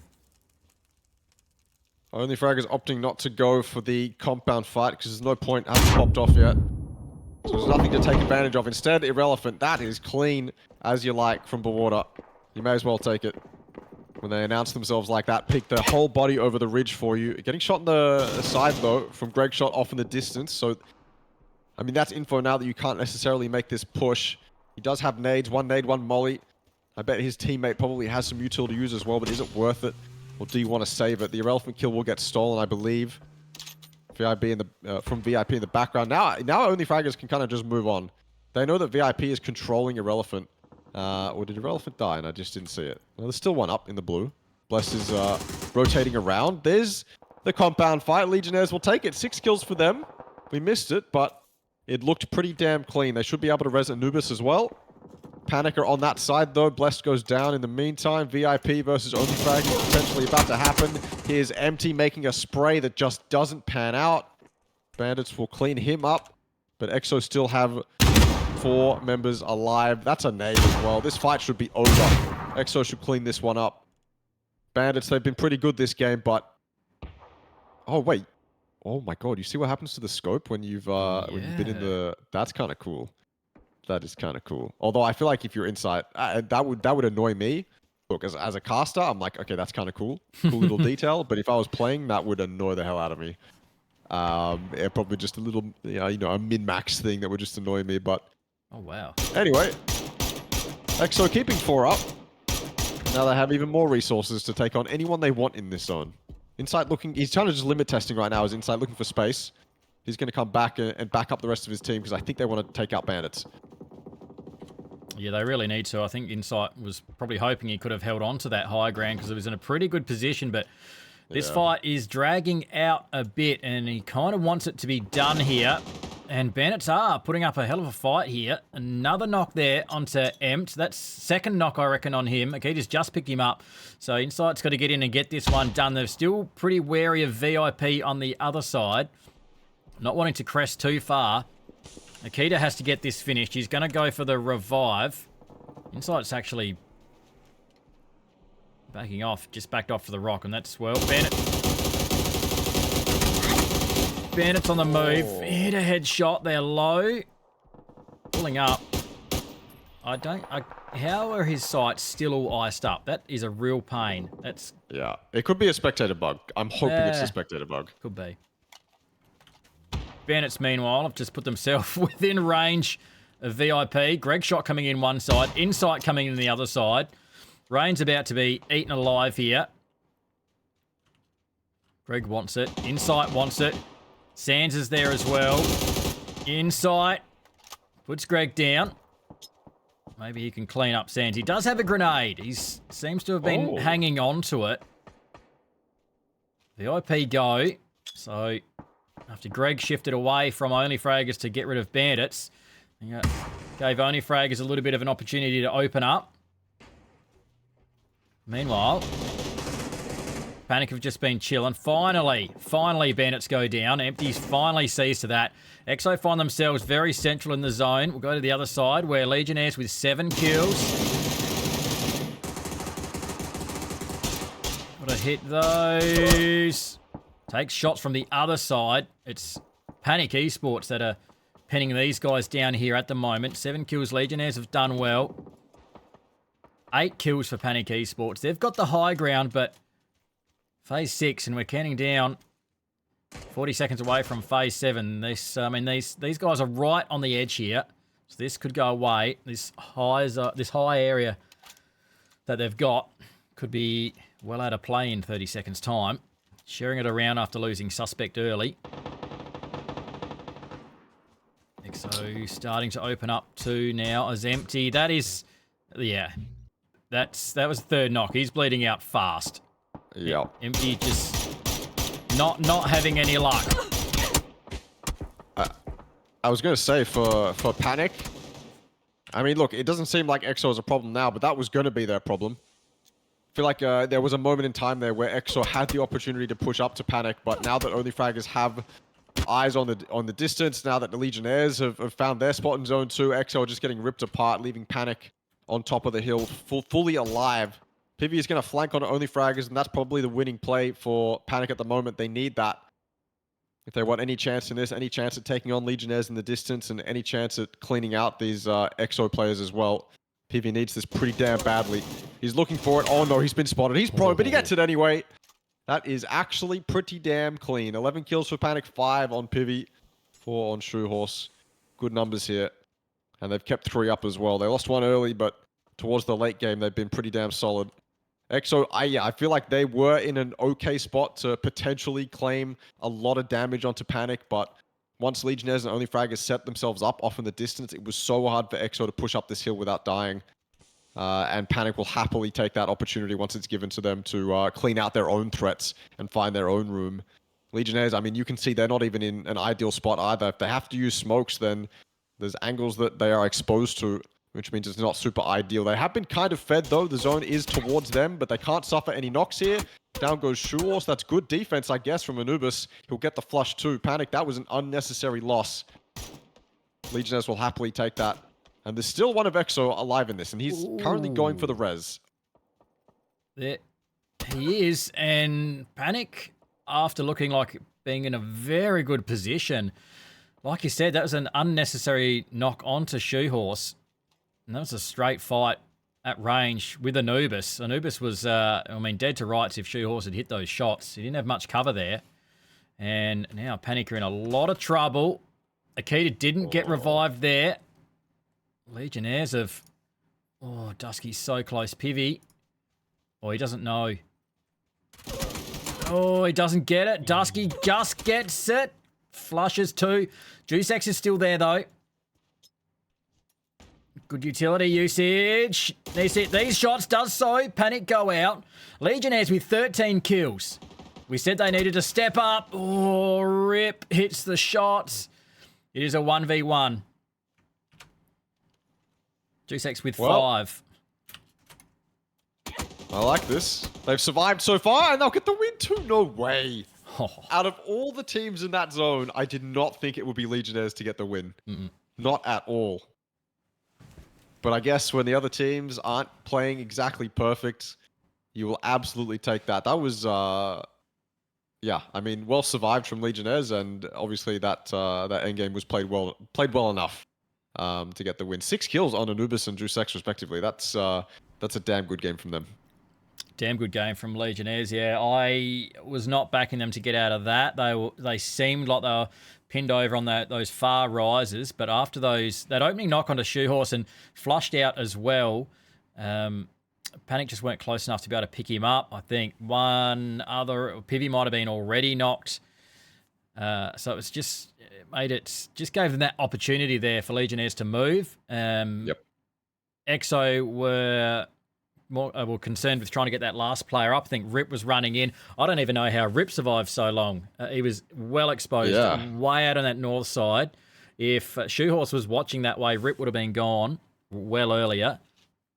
But yeah, Rip was running in trying to get a key up, and that 1v1 in the end.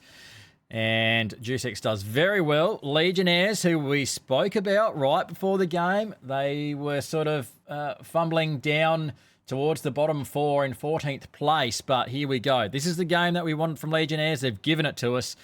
Anubis and Juicex with the 6, and Rapini and Baba Yaga with the 1 each there. So great start for, well, it's not really the start. We're halfway through the night now, but these are some handy points at the early end of the season, I suppose, for Legionnaires. So hopefully we get another win out of Legionnaires before the season's done. Yeah, better late than never for Legionnaires. I mean, you saw what they can do when they're on it, right? So yeah, really, really good for that. That end game could have gone anyway. You know, like if Shoehorse didn't go down, Panic have the space to deal with Exo potentially, then they can deal with everyone else in the distance. Only Fraggers could have done more damage to Legionnaires potentially. So yeah, could have gone either way, but for Legionnaires to come out on top meant that they picked their battles correctly and they did a good job surviving. So yeah, well done from them. And hopefully that's a taste of things to come. Absolutely. Fury out early as well. So we'll see what happens on the next Vikendi map. We'll be right back after a short break. Don't go away. We'll be back in just a moment. This should be a quick changeover. We'll be back in a sec.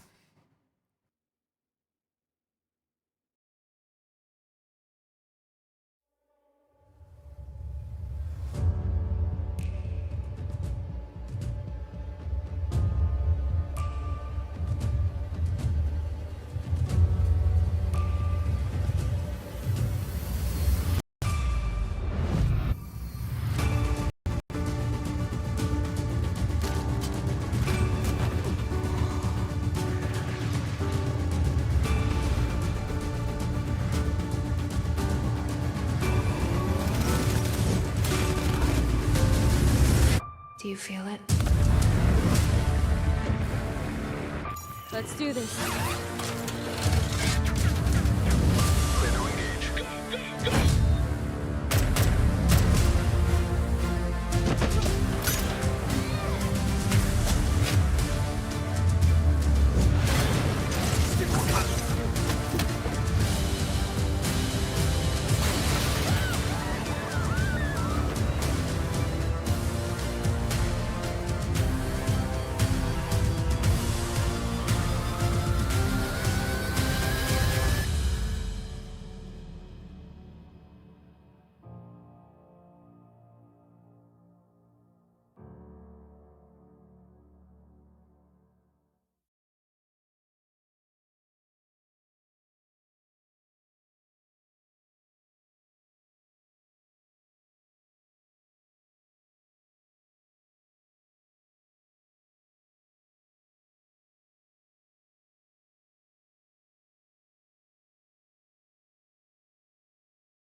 And we are back. We are past the halfway point of the night. You're watching Premium PUBG Div 1 with Funky AU and Extreme.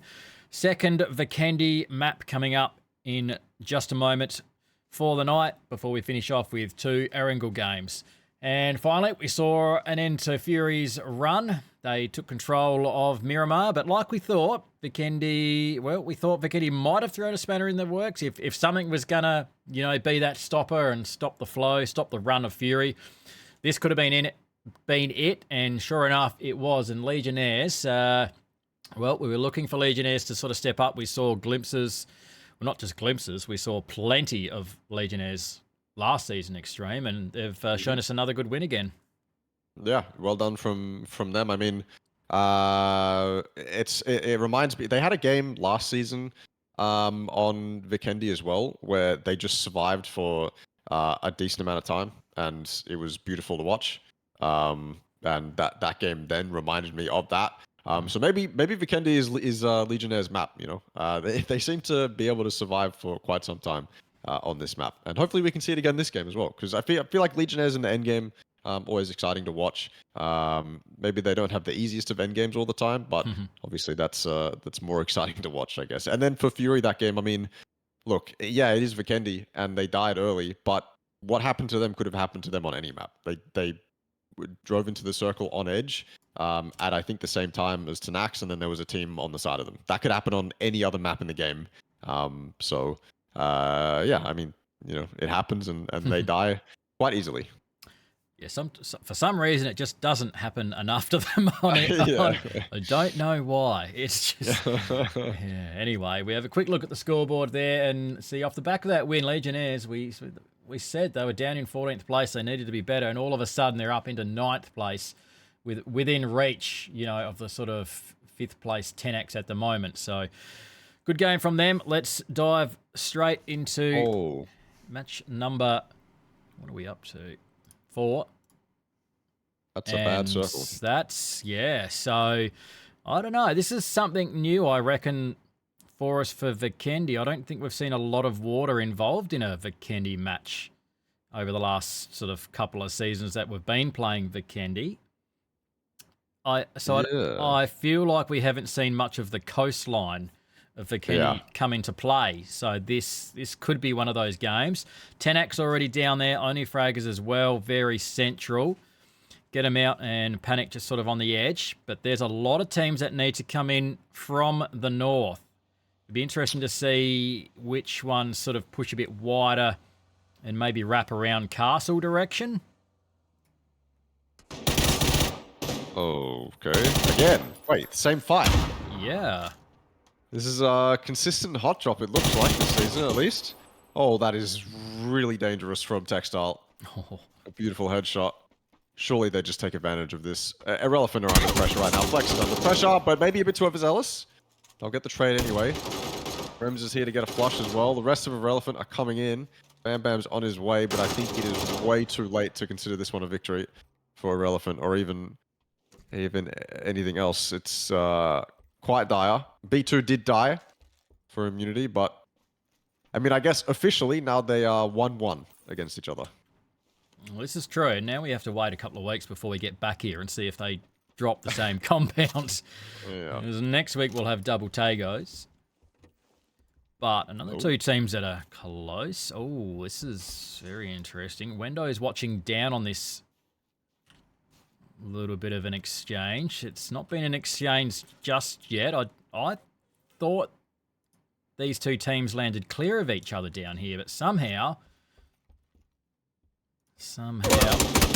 Oh. Okay. No, Jeff did not know... B Water, my friend. Did not know he was there. Yeah. Okay. Yeah, I don't know if Jeff was being kind of careful, but I mean, the rest of Tanax are here now. If they wanted to go for it, they could. He's alone at the moment with Wendo on the hill, but I think you can probably LOS him throughout this compound. If Bawater wants to back off, though, which it looks like he's going to do, then yeah, he has cover. So he'll take his one and I think get the hell out of there. Because he probably heard Tanax's car roll up, realizes that he's in more danger than he previously was, and now get him out is on the side of this. What is going on in the early games of Vikendi? Is it just a symptom of Vikendi being a bit more open than the other maps with a lot less landmarks? That's probably why there's so many other fights going on. Or maybe it's just these teams don't really know where everyone else drops, at least this season round. Either way, a lot of action going on. Only fraggers, they want to get out of here, but they can't. Get him out is already here. Sara's in the open, exposed on a plateau, and he's going to go down for it, but traded out by Proficient 6. Tanax, they are looking like they have a pretty damn good opportunity to get involved in this, especially with this fight still going on. That spray didn't connect, giving Tanax more time if they wanted to push up, and they absolutely are. Tanax want to solidify themselves in the top 4 of this competition. This is one way to do it. Only fraggers, the rest of them are on the side now. It's pincering, get him out. And there's Tanax popping off in the kill feed. Silly Monkey with one onto Only fraggers. That's 2 of them down. Yeah, I mean, this is just chaos, but if you ask me, Tanax will be happy to clean this up. They've pushed up onto that high ground. Only fraggers will split 2-2. Looked as though get him out, we're going to be pinched out, and it still might happen at the moment, although Prog Dog Wrapping around low, getting in on the side of Speedy K. He's done a nice little flank here. He's just flipped around this low side, but they've spotted him out. They definitely know he's here. Now he's certainly all alone. 4, get him out. Moshing goes down on the other side, so only Fraggers survive with 2 up. Move Like Swagger and Alira still there. 2 players down at the moment for 10x, though. Progdog's got to take the opportunity here. Lucid Freak, I think, getting that revive. Only Fraggers pushing through from one side. A lot of smoke out. If Progdog lands this well, they could both go down. It's going to be right to the spot here. Does put down Silly Monkey again. He's done very well. Only Fraggers are going to come in. 10x, I think, are probably not long for this world. Progdog should be able to finish off. That's the bolt shot from Move Like Swagger looking across. Alira's going to peek over. It's going to be a second revive onto Silly Monkey, but Alira, I think, has them both, really. Surely. No, can't do it. Move Like Swagger has to come in. Lucid Freak goes down this time. They're both... Flash is going to go. Well, Flush is the downed player. Silly Monkey's still there. The smoke's come now. And now Move Like Swagger switches the attention back to Alira. Trying to get the revive. Progdog's still on the other side. This is taking a while. This one's really dragging out. I don't know who's going to come out of this one alive. Still searching for Progdog behind. Oh, down to 4 hit points this time. Move Like Swagger is there. Move Like Swagger's still just there. I think Silly Monkey thought that was done, but it wasn't. Like an emergency parachute team has just gone overhead. Might have been bandits I saw whiz across the mini-map. Bandages only for Silly Monkey. Progdog's still there. A lot of hurting teams right here. More smoke out from Move Like Swagger. I reckon that was a team off in the distance. Is that VIP further back? Bandits coming off of that emergency parachute. More smoke out. Silly Monkey might be able to finally finish this off. Yes! Oh my god, no way. But Progdog is still there. Can't see through the smoke.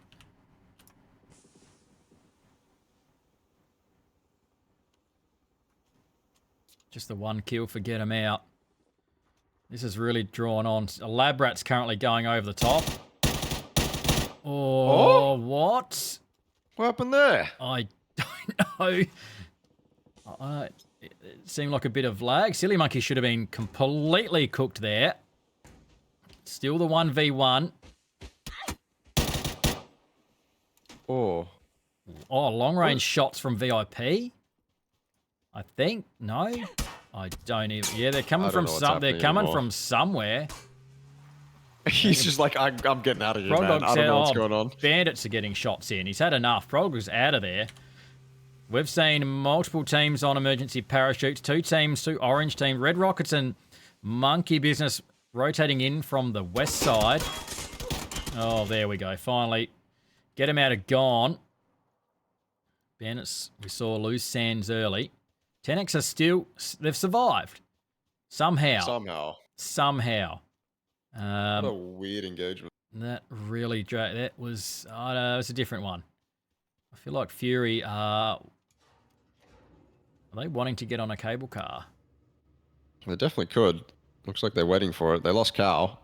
I'm not quite sure how, but they did. So another game where Fury has to fight for it, I suppose. And I'm hoping that this circle gives us something towards Kranich, because that looks like a cool place to finish. Certainly does. Looks like a big lake. Looks like a beautiful spot to finish. But right now, everyone is positioning themselves towards the coast, which makes total sense. Seems like there's a decent amount of playable compounds and space around that area. And obviously, if it shifts north, you know your back is clean. It's about 20% water or something like that. Greg taking shots in the distance. Fury, they might want to just sit for the moment. There's no point taking the cable car anymore. Oh, is this what he was shooting at? Yep. I couldn't really properly see. But yeah, nice. Lab rats will group up, courtesy of the glider. Beautiful, beautifully landed too. He didn't crash it. I don't think he damaged it. So still usable. Yeah, exactly. That's a lot of scouting potential, but I don't. I don't know what you'd be able to scout that's free, and then obviously Yeah, tell your team no. to go in. There's a lot of teams on this eastern side. Oh, Yeah, a lot of that is going to get claimed. Silly Monkey's found himself one of the larger compounds on the eastern side, but he's just alone. But that's about it. don't put it in He's the still going to water. use it though. Yeah, Nah, he's... Don't fly out of zone either. Shout out to Dead Pedal's girlfriend, who I think is watching. I did see someone pipe up in the chat. Well, there you go. Legionnaires and Battle Banana seem to be lagging a long way behind. They've picked up a kill out here, Legionnaires, off the back of a win here on Vikendi. They're just taking their time. That blue zone is about to start moving. Just being thorough, maybe, not wanting to get caught out here by the Bananas. But I think Oh. the situation might be to just grab some vehicles and move. Although there's a knock onto Anubis, so this one might really be dragging on. The revive should come through there by Juice X. Bananas, if they know what's good for them, grab some vehicles and go. They're on the inside here. Should be leaving this and just rotating away. Long way away from zone.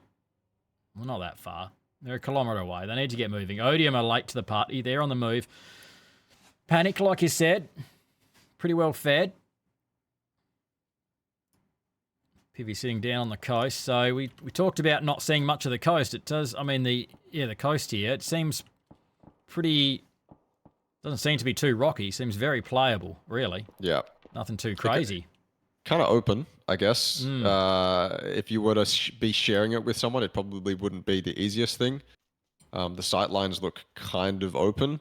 I mean, we're about to see what happens, right? When two teams decide to share it, because Labrats is getting involved. But Pivy is kind of currently exposed to Radley, I believe. If Radley was to get a little bit more aggressive up now, but I think Pivy's just found himself a plateau to cover himself from Radley. But Labrats, they've announced their presence now, so Panic, I mean, they have the compound, right?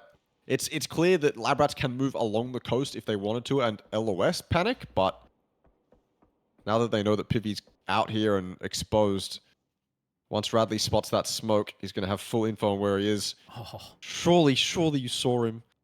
I mean, he sees the smoke. He knows whereabouts Pivy's going to be. He's running as well. Not in the open, though. So Pivy will survive, and Labrats will claim the coast. So this kind of makes Panic look towards the coast more. If Panic wanted to look inland to get more kills, they kind of have to put less numbers on it. Now that they know... well, I mean, Dead Pedal's still flying around on the coast. But there's still 3. Oh my god. Well. Oh, wait. Pivy gets knocked too? Radley found it in the end. I don't... He's not going to get the knock, but I mean the flash, but yeah. It took a long time getting into that compound. Yeah, I think Pivy was kind of just still searching for some LOS on the outside of it. And Radley just took it. Shots from Dead Pedal, I reckon, from the glider. I reckon he's seat switched there, and that's why he's crashed. Worth it though, potentially. I mean, he can look for the flush, but he's not going to get it. I think Pivy's inside a building, so now he's kind of put himself in a put himself in a bit of a rough spot. I think that hill looks kind of playable. I mean, there's ridges you can play, I think, but still not super ideal. Although I guess he's going to be the entry for when they want to take this fight with Panic eventually. He's got to bide his time now, though, because he's alone, and his team can't really do anything to help him. I think I worked out what Fury were doing. I think they were camping that cable car station. They were on top of the roof. They used an emergency parachute to get all 3 of them on top of this roof here to get higher ground. And they immediately started getting shot at by Pizza and Red Rockets as soon as they started doing it. And a couple of them were taken down to like 20 HP. But they're surviving. And they're out of zone now, so they need to look for something to play, which Nico is doing right now. Although I say that, and the Storm's just landed itself right on top of Nico, so any vision he wanted, he'll probably lose. Not ideal, as we see Bananas finally on the rotate, heading towards immunity, backing off that. Nuclear is probably a one shot there. Sweetie can't quite get the finish. They're going to keep moving.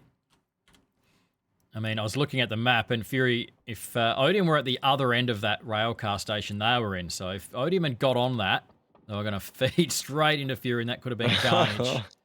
Dead Pedal's done well, though. He's close. Thing is, there's no point entering it right now, I don't think. If you get the opening, then your team has to run from the coast into the compound. And so you're kind of hoping that Radley, Freddy, and Meths group up towards Dead Pedal, and you take the fight from that angle. But even then, there's no point. You have the coast, you have, you're in zone, and you have potential for kills. Speaking of kills, Akita, what can you give us against a VIP? Hopefully something, because Empty's just gone down. Akita needs to recover. Insight wrapping around. Oh, he's a player on the right side. It was Fury that puts Akita down. He's going to push for the flush as well. All of a sudden, there's 2 players down, and Insight is the last up for Exo. That really escalated. They were pushing in. Well, Insight was actually on the other side of the fight. They could have really pinched out if those 2 players had stayed alive on the other side for Exo. They could have really pinched out VIP here, but VIP are going to survive this one. Potentially. I mean, I don't... No, actually, no, they don't know Exo's Insight's back here.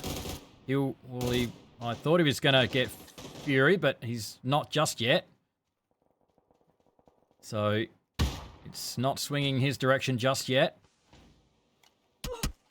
And now also taking shots from Textile in the distance. Phase 4 zone. Surely this has gone away from the water. It has. Over towards Fury. Panic are very central here. Insight's got a lot of work ahead of him if he's going to survive this one. He's getting some damage out onto Fury, but around on the right side, first Monkey Boy is there. Gets the opening hit. It's Textile. Who third parties it. Exo go out in 14th place. They've... it just hasn't been their night, Exo. I mean, they're a glass cannon team, right? It's kind of like a 1st or 16th for them. Dead Pedal is still close, by the way, and his team has moved further away to defend the edge of the zone. So as long as Dead Pedal doesn't announce himself, then it's still a possible play for them to push into Panic's compound with... and with this circle now, that's probably going to be the play. John Kaze sneaking up on Bam Bam with Red Rockets on the side. As soon as John Kaze opens up, tells Red Rockets exactly where he is. Bam Bam might even lose his life to the other team, though. Does John Kaze take this now that he knows it's free? He's going to take some shots and he'll claim it. But now he's got a fight ahead of him.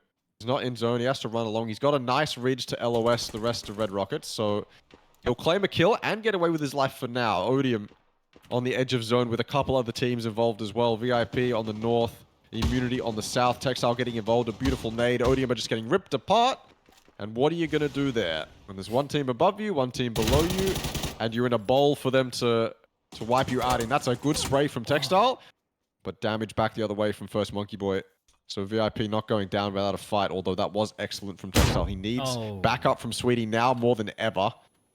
But now if Sweetie gets involved in this, that's commitment. But what else are you going to do? Especially with knowing that that person is on the far edge of zone, this is potentially an opportunity for Sweetie to get this res. He can hear that player rotating in as well. He wants to claim this, actually. He wants to look for anything before he goes for the res, but he won't get anything.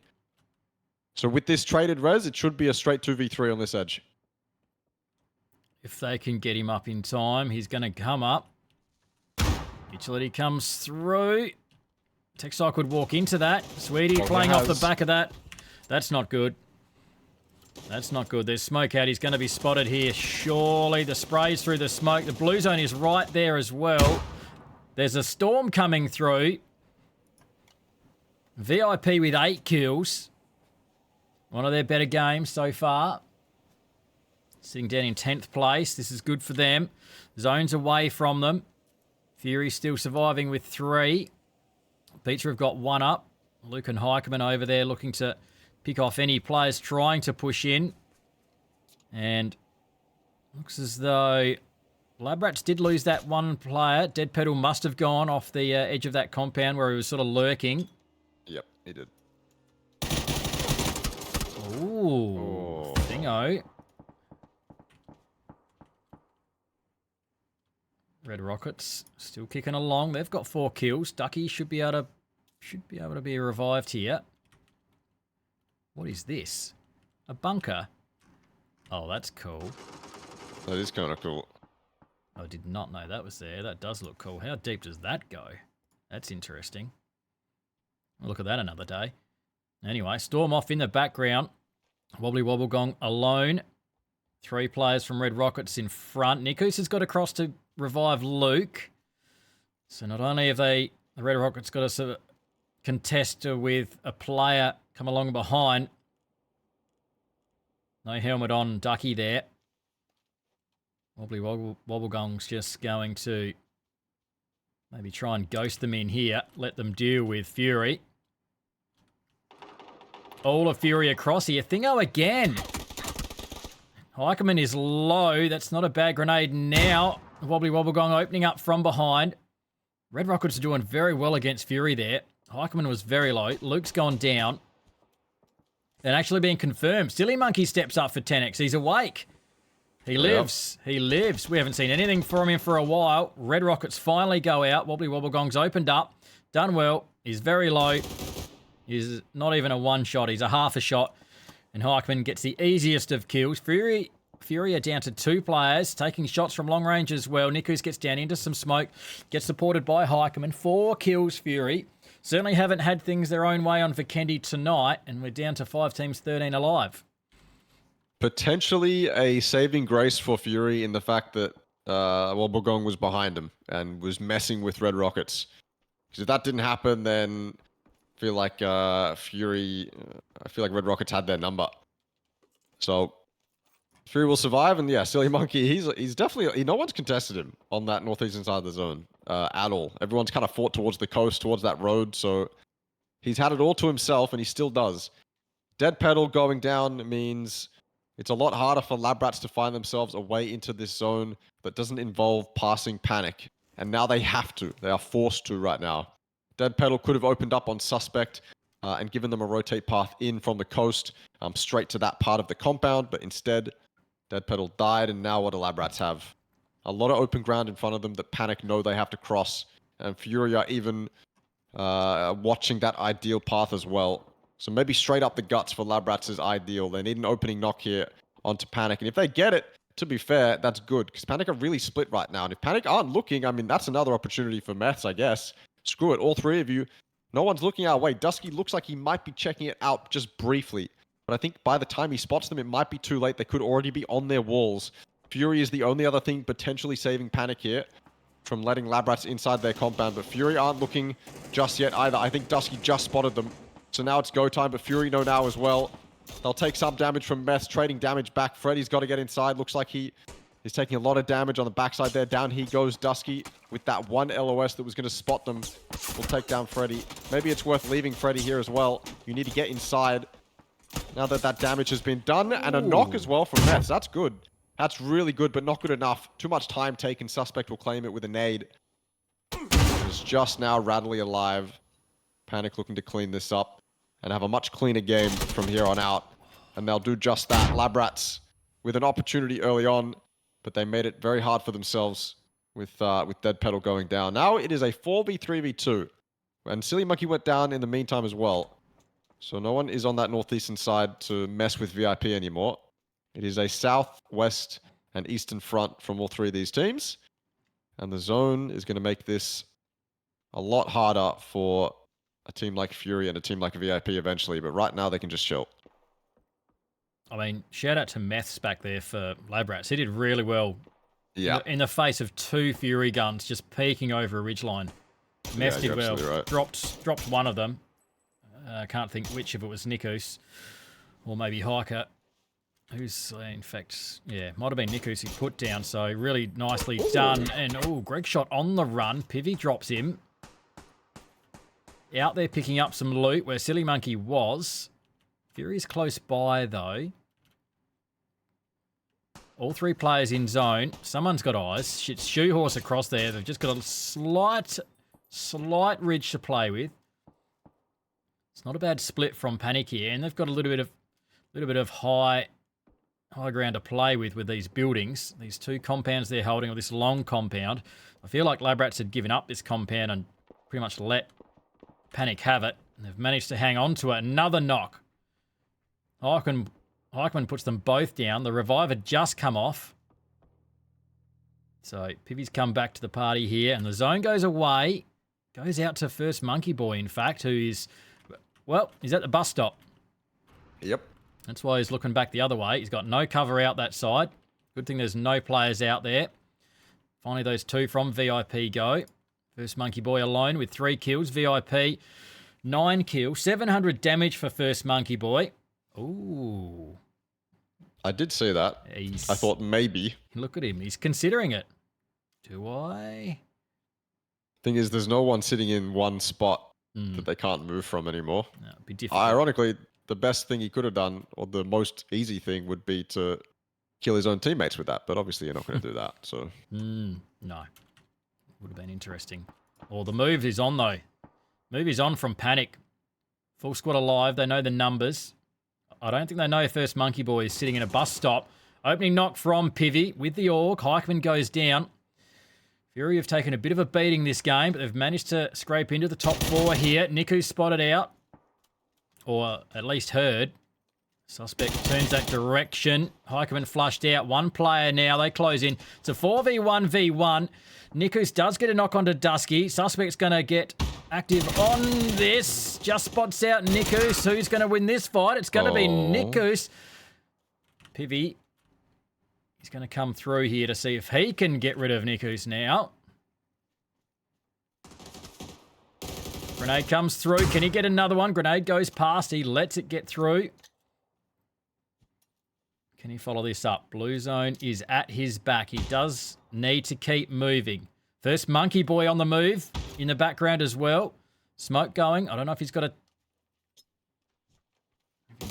Does manage to flush out Suspect. They're going back for that revive. First Monkey Boy still on the move. He's wrapping around this. Revive's going to come off. He hasn't seen Shoehorse Moo up close. Pivy goes down. There's still 2 players up. Shoehorse not yet. He has gone down. Dusky needs to met up. Nikus, can he get it done from here? Monkey Boy's back there still. Needs a bit of handy loot. Still checking behind. Wary that someone could be wrapping. Panic with 1 up. 2 players knocked. Wants to try and get that finish onto Pivy. Shoehorse Moo, the blue zone grenade's going to go that direction. Well, he's burning everything. Just in case they are trying to get that revive. The zone's gone away. First Monkey Boy's still creeping in. He's going to just ghost in onto this fight. Shoehorse has not been revived. Nikus with 4. I've seen him win these. I've seen him absolutely do damage, but I think I jinxed him. Maybe... Yeah, I mean, you expose your body like that over the crest, and Dusky's just waiting for you. He did so well, though. Very well. So well to get those last 2 knocks he got were clean. That's the power of the Org, by the way. Very accurate. I thought for a moment Monkey Boy was going to mess with Nico and screw up what was potentially a beautiful clutch, but he hasn't announced himself yet, and I think it's to his own detriment. Because Panic have now got both these reses up. He had an opportunity before to potentially wrap onto Panic while they had 2 knocked and kind of play teammates with Nico and wipe out the threat in the server, but he chose to play passive. 9 kills, though, for VIP. Not bad, but he's definitely hindered himself, and proning behind this car isn't going to do himself any more. You're hoping that maybe one of Panic steps over you, but that's not going to happen, especially behind something like a car. That's a red flag for Panic, essentially. Hey, he could be behind this car. Although I say that, and they have absolutely no idea. So wait, is he gonna get? Oh my God! Take the shot! Take the shot! He'll take the shot on the second one. No way out of the smoke! Oh my God! Oh God! Oh, that was entertaining. I mean, for one, he was almost run over. I thought he was going to get run over. If he got run over there, that would have been spectacular. He reversed the car. He only had to drive forward. Yeah. Oh, wow. Oh, wow. Panic. Another win. That really could have gone either way. Suspect and Pivy. 3 each. Dusky the 2. Shoehorse the 1. And yeah, if they didn't get that last revive off, I mean, gee whiz, anything could have happened in that game. Fury, I mean, Nikus did super, super well. Yeah. Fury were taking a fair beating, and they survived really well to get to the top 3 there. And I mean, almost could have won that if Nikus had finished off Panic. Then I mean, hell, you back him all the way to finish off VIP as well. So. Yep. Super close finish between those 3 teams. Shout outs to Labrats as well, doing really well. Only the 1 kill, but survived for a hell of a long time down on the coast there. So, and I mean, they did have to get past Panic, who are looking pretty deadly, in the shadow of Fury currently. So, yeah, look, Vikendi's made things interesting for us. So we'll be looking to get back to Vikendi in a couple of weeks' time. Of course, next week we'll be back with Tago. But for now, we've still got 2 games to come tonight. We're going to shift along to Erangel to finish off. I'm Funky AU, joined by Extreme. You're watching Premium Pubg Div 1. We will be back after a short break with 2 more games to come. Don't go far away.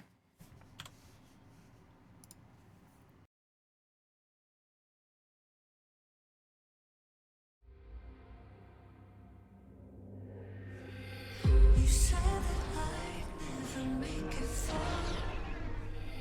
without you now, but look where we are.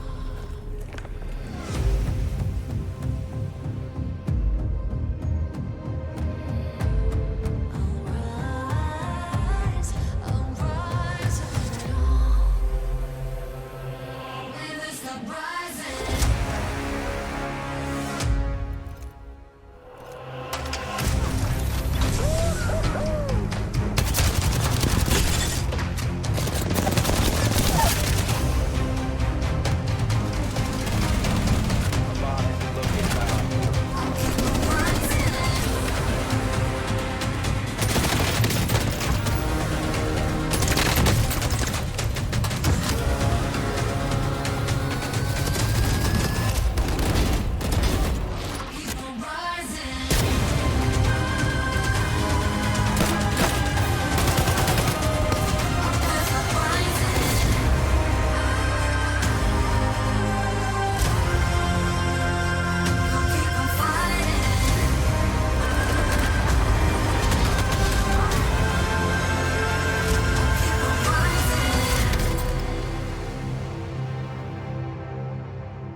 Welcome back, everyone, as we head towards the last 2 games of the night. We're going to find ourselves back on Erangel and a chance to get back to some sort of normality after, well, I mean, we've had Miramar, which is a half new map. There's been a few changes, and then Vikendi, which is still reasonably new to competition. So good to get back onto Erangel for these last couple of games, Extreme. Yeah, I always love a wrangle, especially to finish. It's like finishing with the best, essentially. The best, the brightest, the color scheme is the best, in my opinion. And we know how it's going to pan out for the most part, which makes, I don't know, I feel like that makes viewership more exciting. Because when stuff doesn't go the way you think, it's, it's 10x the excitement, I guess. But no, we also get more teams surviving because, I mean, obviously, clearly on Vikendi, there were a lot of teams that weren't, or that had hot drops in mind, or that weren't super aware of other teams placing around them, and that led to a lot of early engagements. That's probably just kind of like a Sandhawk symptom as well, where it's kind of really easy to third party, so we just get a bunch of early action. But on Erangel, that's not going to happen, so we should get some better end games this time around. Yeah, we certainly should. And not a bad playing path either. I mean, these players, obviously, everyone knows Erangel. They're going to be a little bit more comfortable with their rotates as well. Like you said, not as many third-party fights. Less of the unknown, I suppose. Yep. No hot drops either, you would expect. Although we have a couple of teams close by in this Phase 1 zone, looking like we're heading Gatka direction. And it looks like everyone is pretty clear. One of Pizzaris, I thought maybe landing close in with the Battle Bananas, but they've managed to keep themselves clear, although Sweet Soul... Huh? Oh, that's... Anyway, it's odd. All right. Hit a No tree? worries. Don't Yeah. know. No Legionnaires hot drop in Gakko either, which is good to see. Yeah. Always like that. I was getting sick of it for quite some time. Oh, Looks like that is past. I've had enough of that. Yeah. Only Very other teams close together. Two teams in Yasnaya, so Get 'em Out and Lab Rats, by the look of it, sharing. But pretty easy to be able to keep it out of each other's way for the moment. And going on that zone, they're really going to want to loot up and just get the hell out rather than take an early fight. There's not really any need for that unless you are wanting to fight over a vehicle. But yeah, nice early looting and get on the move, which they may need to consider doing, as 10X are doing, getting an early shift away from farm as well. So early move from Silly Monkey, followed by Speedy K. Jeff's the last one to come through, but maybe this is what 10X need to do to make it through that late game. Although we saw Silly Monkey manage to solo it through for 10X last game after a very weird fight early on in Vikendi. He did somehow survive and get them through the late game. So, I mean, we talk... I don't know. 10X are a funny one. They're still sitting in 4th place, but the way we have been talking about them, you somehow think, how are they? But yet here they are. That's actually a good point, because they're obviously being consistent, but I feel like we haven't seen it, which is it's very odd. But I mean, they're pulling it off. They were using Silly Monkey as a scout this time round as well. And they obviously got the info that Wayne is sitting in Farmers. And they're looking to go for a soft side crash on the compound, I think. Yep, straight into the warehouse. Stonewalls has just arrived. Maybe Stonewalls is completely caught off guard now. He's isolated. They need this kill, and they need it cleanly, and they get it. So this is a really good opening for Tanax now. Was that kill? With the rest of Pizza kind of off in the distance. Looting. They're coming now. They're just coming over the bunkers now, but is it even worth it at this point to fight for a compound this early? Maybe it is, because this compound is quite nice and quite central. Oh my god, the bullets hitting the metal there was incredibly loud. So they're going to pull up on the hill. I think they want to get Wayne out of here. That's the only reason I can think you'd pull up on the hill, is to let Wayne back out of the pancake and run back up the hill. Bananas is getting involved in this too. One of them's flanking the hill. This is going to be similar to that Vikendi fight, I think. If one of these members stands still, you'd imagine Droopy hits it. They have to stand still first, and years of playing FPS games means you don't really let go of A&D. So I don't think Droopy's going to get his his desired shot. But now this has kind of become a stalemate, which is odd between these two teams. Jeff's coming in on the side. I think he's silent. I think he's silent pulling up as well. So this is excellent. Droopy has no idea, but so does Jeff. He has no idea of Drew. This is just so weird. I don't even know how to articulate this one properly. Because I feel like Pizza wanted to get Wayne out, and they probably should have. And then they can go play their own game. But they're sticking around and kind of making it awkward for Tanax. Because they're not giving Tanax anything. But Wayne is still in the compound. Jeff's going to group as well now. So if you wanted to clear this out, you know that two people are still up on the hill. You know that one is sitting in the compound. This is an opportunity for Tanax. And I'm still waiting for Droopy to announce himself too. Droopy looked back. You saw him look back for support. And here it is. Now they get across. He had that bolty. I mean, you know he wanted to hit that headshot, but no one was sitting still from Pizza.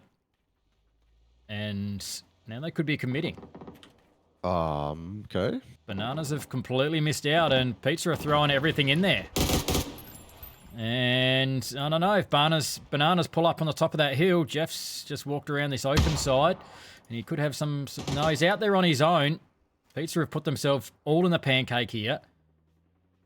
Jeff should know they're there. He took shots from them before. He certainly knows now. The shots are going across his head. There's a chopper going through, so there's an emergency parachute coming in somewhere. Those shots are so clear for Jeff. He almost thought they were just over his reach. Doesn't have any shots. It's red rockets on the emergency parachutes. Keep an eye on that one. Seems to be a few dangerous rotates. Teams seem to be fixated towards Gatka and Chopsticks at the moment. This thinger goes down off of that emergency parachute. So many teams just gunning it for the same locations as other teams. Comet is completely occupied. Now it's split between Immunity and Only Fraggers. Red Rockets obviously wanted some real estate in this zone and lost one for it. Legionnaires taking the compounds out the Chopsticks. Everyone is kind of vying for very similar positions right now. When there's a lot of space off-center or on the edge for these teams to take. Irrelevant could third-party this fight as well. So could Monkey Business as well, coming in from Melee 2. In fact, Irrelevant have announced themselves. They're taking down the Battle Bananas. And if that fight goes on, then Monkey Business can get involved. This fight's probably going to end up in a stalemate because no one really wants to push. So it's all happening here. The Irrelevant will suffer one knock, but they'll trade it instantly back. Battle Bananas in a rough spot. They do so much damage to Flex D, though, that he'll eventually bleed out before Flex can get to the res. So that's actually a devastating loss, really. Battle Bananas get one res up. Flex is looking for a sneaky angle. Vaulted up on top of the fence here. And he might just get it. That nade's good, but it's not a threat to him. They still don't know he's here. Oh, he's He just has to remain calm. Yeah, potential timing miss there. Now he's hopped off, lost his position, and has to take a straight 1v1. He's done damage. He could win it, but he needs to win it. He needs to win it if he wants to help his team here. He's going to back off a bit even more. Give his team some more space, I guess. This is not being clean from Irrelevant, the team that opened this up with 2 knocks, I believe. Now losing the fight. Pizza do go down to Tanax in the background. Flex now in a 1v2 situation. Again, I reiterate. They opened this fight up with a 2-man knock onto Battle Bananas, and Battle Bananas have turned this around. Not cleanly, though. They've suffered two losses for it, but you'll take that. You'll take that off a fight that you started at a disadvantage. And if you're Irrelevant, well, you're probably a little bit pissed off. But this is still winnable. It's still recoverable. But Monkey Business are coming in from the bridge now, so it needs to be finished quite quickly. Blue zone grenade to clear out the garage. Does it quite nicely. One more player. Droopy D backs off, comes back out, gets it. Finally, they finish off. And you're right, just as Monkey Business come through, but they peel off, they stay clear of this. Flex ends up with 3. Irrelevant, they pick up 4. They get the wipe eventually. But they lose 2 in the process, and we're about to go into phase 2. Jeff, meanwhile, they took long enough to clear out one of Petrus, but it had gone to a stalemate, so we got over to the other fight with Irrelevant. But 10X finally did get rid of one of Petrus, and they did it cleanly too. All 4 up, 4 kills as well. And we are into phase 2, so Monkey Business, no, they have pulled up to look at Irrelevant. Could be backing off now, thinking better of it. But this zone has gone further out towards the west. Gatka and Exo are straight in there. Exo are going one way. Fury are going the opposite way. Pretty spread at the moment, Fury. They want to be caught out here while so many teams are on the rotate. Yeah. That's how they've been losing members in the last couple games, so... Looks as though Luke's I mean, on the move. Yeah, they're avoiding it this time. They've got good space in the zone too. That wizard tower is obviously quite powerful, and they can spread from it too. So there's no point taking a fight on edge. Although VIP looks like they're gunning for it as well. Cow's there. He's got Nikos close. Luke running gun battle. Cow's going to open up. Could be going for corner compound now. Although no, still a car, possibly hitting tower.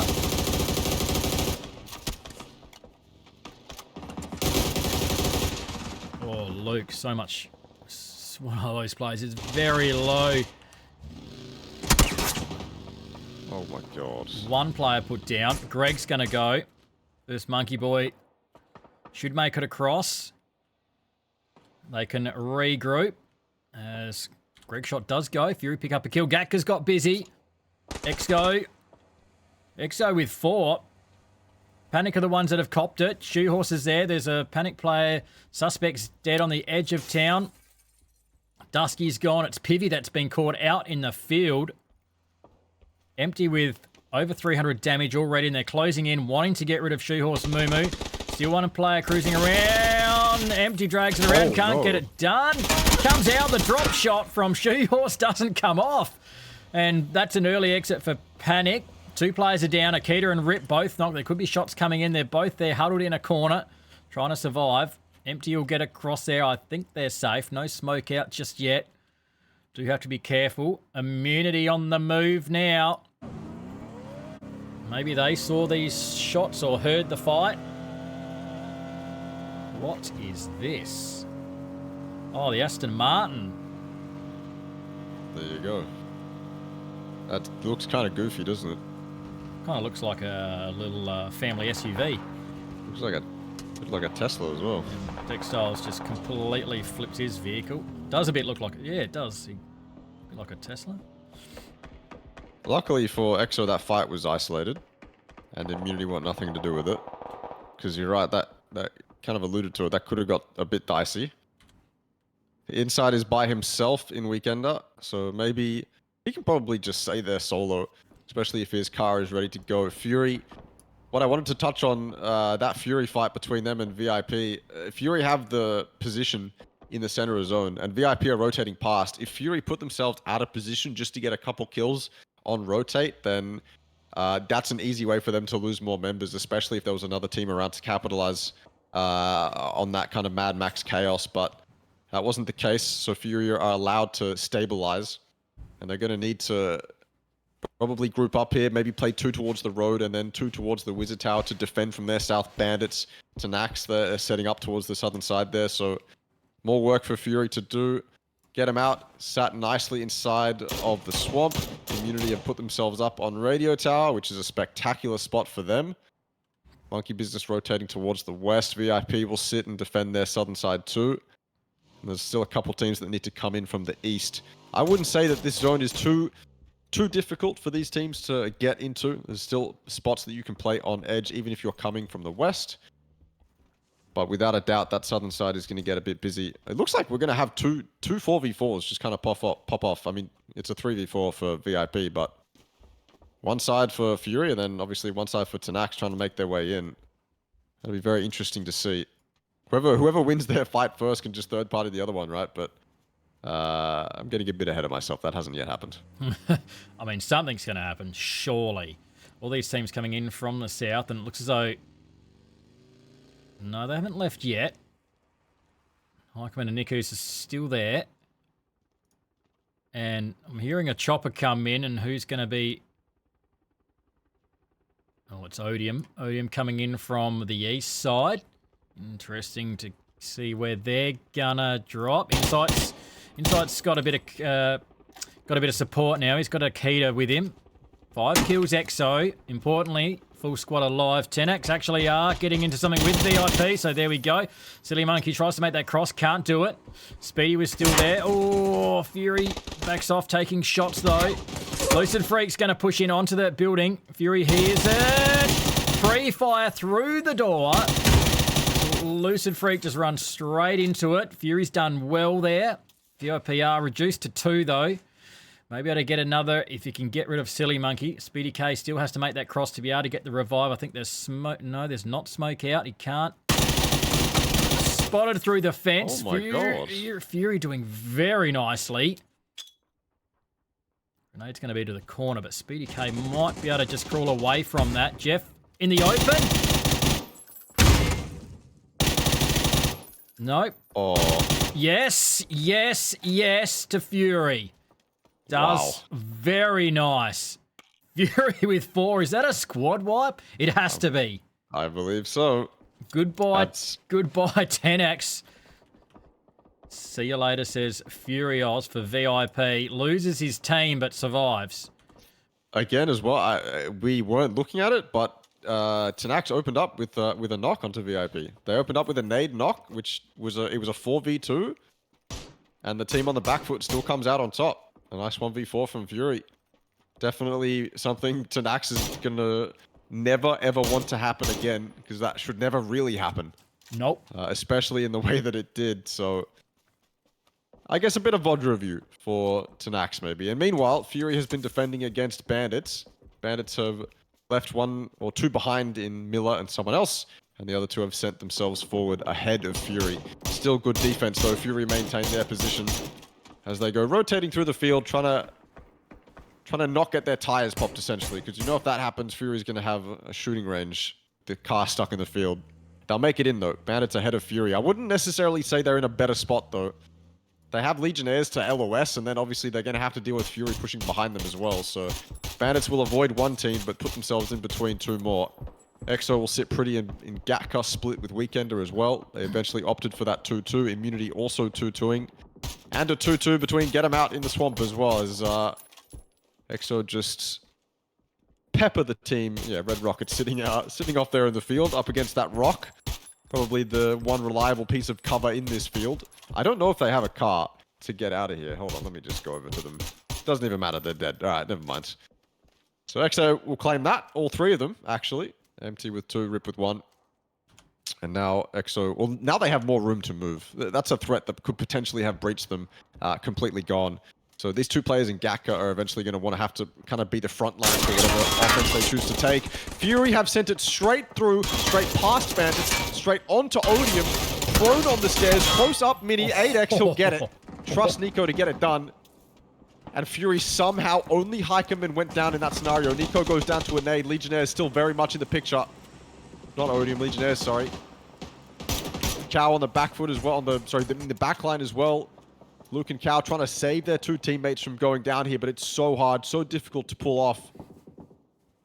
This did not go the way I thought it would. I'll get a flush there. Rapini's still back there. Macca and the Disher as well. Oh, Macca, I don't know what sort of lines of sight. Nikus and Heikeman are going to go. Cow and Luke finding it hard to get off of this hill. If they can just get down into this gully, Rapini's surely going to have eyes. I think EXO possibly have got vision across here. Rapini's got to be careful. Shots coming from the field, from Gatka direction. We're 10 seconds away from Phase 5. Only fraggers are gone. Rip spotted out. It's EXO coming in now behind Fury. Rip will be gone. He is gone. How did they... Insight coming across now. So, I don't know. If EXO read into this, they might have seen what was going on. And they've come from Gatka to get around behind this fight, I think, Extreme, and get in behind Fury. And Fury are gone. Out in 9th place. Rapini finishes it off with a grenade. Well done so far from Rupini. He's been an absolute nuisance for a couple people. Yeah, he took down Rip, and now he's taken down Fury. He survived out of all that. I have no idea what happened to Bandits who were here before. As soon as we started spectating Fury, bandits were already dead. Rupini is now stuck behind a car next to the stairs. Yeah, and Insight knows what that means. Run over there with a nade. Hey guys, cover me. I'm just going to go nade him. He might even expose himself to me and I can get the headshot. Maybe even just blow up that car. Yeah, Insight going for the engine block there. Do as most damage as you possibly can. Blow that thing up. He's going to expose himself eventually. Empty goes down to Flex, actually. Somehow from the swamp angle. And he'll get flushed too. This is not looking as clean as I thought it would for Exo. Oh, dear. And Insight's gone down too. Rupini is surviving for even longer somehow. Akita's all the way over here too. There's no way he's going to go for that res. So Rupini will live. There's no one behind him now. Irrelevant's pushing towards Maka, who's the last one standing of Odium. Rupini has a lot of space to work with here. Oof. Quick trade. Rupini, 4 kills. The Legionnaires, though, reduced down to 1. He's got a bit of breathing space. Insight's... Ooh, I was going to say, surely we'll go. Rupini sort of lost him here in the trees. And where's Akita going to go? Is he going to try and finish off Rupini? Get him out of here before he pushes for that revive. I feel like Rupini's going to be able to finish off Insight soon. Immunity. The zones come to them. Monkey business up in the north. Get them out. Have been fed pretty nicely. They've managed to survive. I don't know how many kills they've got off the back of that. Irrelevant leaving the observatory now. Or the radar station. Rupini. Everything's coming his direction. He's throwing everything he's got. Empty's back there. Inside's getting revived, I reckon. Yeah. Rupini's too busy here. Somehow those two players for Irrelevant are both still standing. After Rupini's thrown everything, they clean up. Irrelevant might be able to sweep through and pick up Exo as well. 9 kills now. Irrelevant. Flex with 6. Up over 500. No chill with the 3. Get them out. Haven't moved out of their compound. Spotted by Insight. Another player is thrown. No chill goes down. Insight does very nice. 14 kills for Exo. They are at a disadvantage with only the 2 players left up now, Extreme, but maybe a second to gather their breath. I don't think Rupini realized how much space he actually had. He had a lot more room to work with than that, but Ooh. Immunity will just like that wipe monkey business. We didn't really see it, but that's because it was incredibly quick. 8 kills, Immunity. 4 for Textile. He's done well this game. Sweetie with 3. A 4v3 v2. V2 is going to bike his way probably somewhere better than where he is now. Get some sort of space in this zone. Get him out. Has moved out of the Identicals. They're positioning themselves towards the terrain in the field, getting some high ground in this zone. Hopping in the Aston Martin is B2. Immunity are on the move. They don't want to sit still.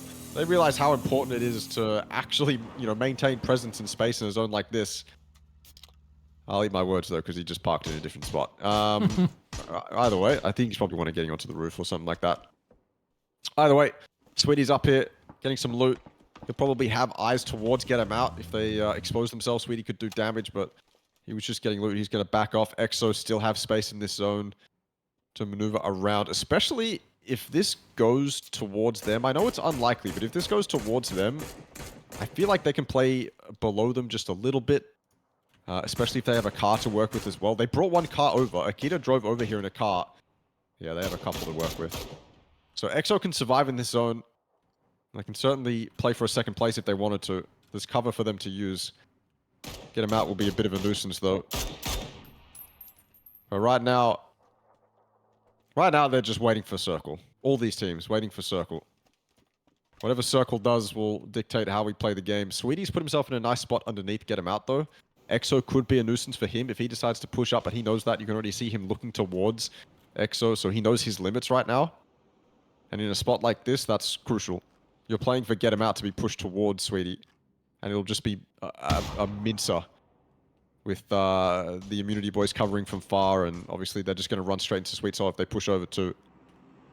So good space getting from Immunity. Exo are being patient and get him out. They're just playing to see what the Circle does. I feel like if Exo are going to go anywhere, they've pretty much got to send it straight at these teams and get right up underneath them wherever they can. They need these two teams to go at it and really commit. If EXO are going to get involved, it's, I don't know, almost have to pull up on the road under Sweetie or under those two rear players, B2 and Textile, sitting back there, but not needing to at the moment. They're just peeking their corners, getting that opening knock onto Moshing, so that'll help. Nikita taking shots back. That blue zone is at their back. They definitely have to move now as this zone goes to the north. It hard shifts away from them. EXO not seeming to be able to catch a break. They've done extremely well, picking up 14 kills. And they've made it up into the top 3. They've got vehicles, so they're about to smoke off the exit here. B2. Ooh. Look, he wants to move. He's positioning. Smoke's coming out. They've got to be ready for this push from EXO. Textile's trying to get himself a bit of roof space. Where's B2? Oh, to the field, B2. Dangerous. Very dangerous. Gets himself to a tree, but does he open himself up to get him out? I feel like he surely does, right? That's what he's looking at. I mean, he knows that that's a possibility, smoking up that way. He's out of zone. Yeah, this is still good, though. It's kind of necessary. You put yourself out of zone for now. You just can't go down, though. An opportunity lost for immunity. EXO will take the rock and any other space that they can grab. These vehicles paying off incredibly well for EXO at the moment. The value of keeping vehicles in check. EXO are proving it to us right now. They can pull up underneath team immunity. Although I think you can be seen by get him out if you're under there. Although maybe not. Not on that angle, at least. There's enough cover for him to work with, especially if he runs around to the side. I think he was getting shot at by get him out, so he's had to prone on this side of the ridge. But at least they've got here. They've made the first step. Insight still in zone right now.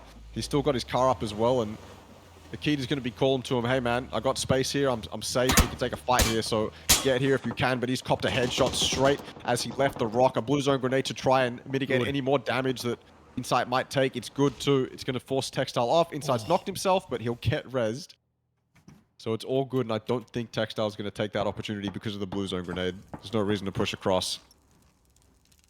So somehow, we are still in a 4v2v2. We only lost one immunity member in all that.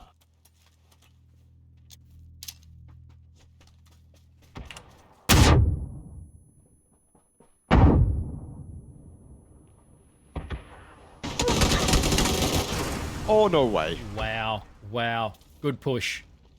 Really good push. I don't know how EXO they've just... These two playing out of their skins here. Immunity being reduced to 1. It's Sweet Soul alone. EXO, the zone goes away. They're still going to have to move. They need to get rid of Textile because they're going to need some of that loot. Sweet Soul has just been camping in a ditch here. Get him out. Meanwhile, just been witnessing all this. They've got the 1 kill. They've got a full squad up, though. This is going to be... If it wasn't hard before for EXO, it's not impossible now. Get him out. 4 guns. They're all going to be dialed in across here. And SAR's actually managed to cross the road. Sweetie's between them. He's out with a really nice look. Sweet Soul was going to be just last left alive. Just stuck in his... No, he's not. He's not going to take it lying down. Oh, SAR no. turns around. Moshing comes over the top. Finally, they've got their second kill. EXO are in a terrible spot. They've got themselves in, though. Oh, they've got absolutely no cover. It's just smoke. Now's the chance. Now's the time. Akita pushes up onto the smoke. 14 kills for EXO. If they're any chance, they've got to hit their... The first 2 players have to really be deleted out of this straight away. They're sitting back. Got themselves up on the edge of this ridge. They're in zone here. It's so open here. Those smokes as well. Oh, wow. At least none left on Insight. And with those smokes dissipating too, none on Akita either. It's just free for them to get peaked 1 by 1, especially if you're taking 2v1s like that. So get them out. We'll claim this victory just like that. It's 4 kills. It's not fancy, but they'll absolutely take it, especially if it's given to them like that.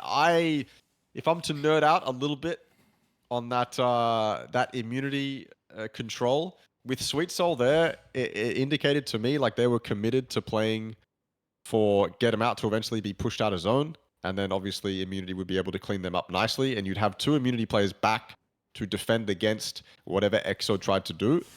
But I think obviously spreading themselves too thin, getting Textile getting knocked, I believe, and then obviously letting EXO get closed up to them. Sweetie was just left completely in the dark with no teammates to play for, and it looked to me like the original plan was again, resources were spread too thin, and so that original plan was good, but then they just couldn't pull it off in the end.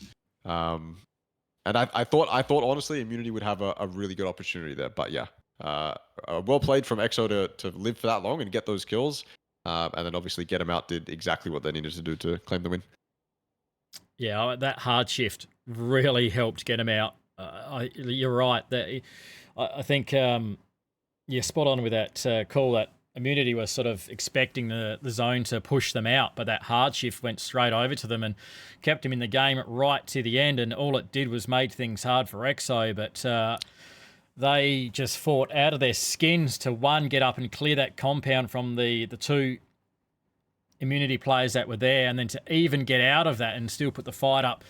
But Get 'Em Out, they survived. You're right, it wasn't pretty, but they got it done. They still got the win. They played their position well, might have got some luck there, but they still came away with 4 kills and the win. They were in 12th place, so this could put them up into the top 8, I reckon. We'll have to see.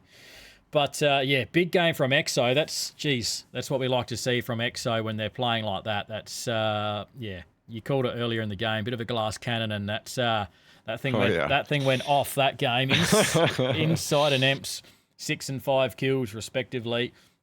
I reckon Empty had like upwards of 800 damage when there were still 13 or 48 players alive or something. He had a lot of damage early on. But yeah, big game from EXO. Well played to Get 'Em Out. Immunity up into 3rd place there. Still a good game from those guys. Textile with 4, Sweetie the 3. We've got 1 game to come. 1 more Erangel before we're done for the night. I'm Funky AU, joined by Extreme. We'll be right back in just a moment.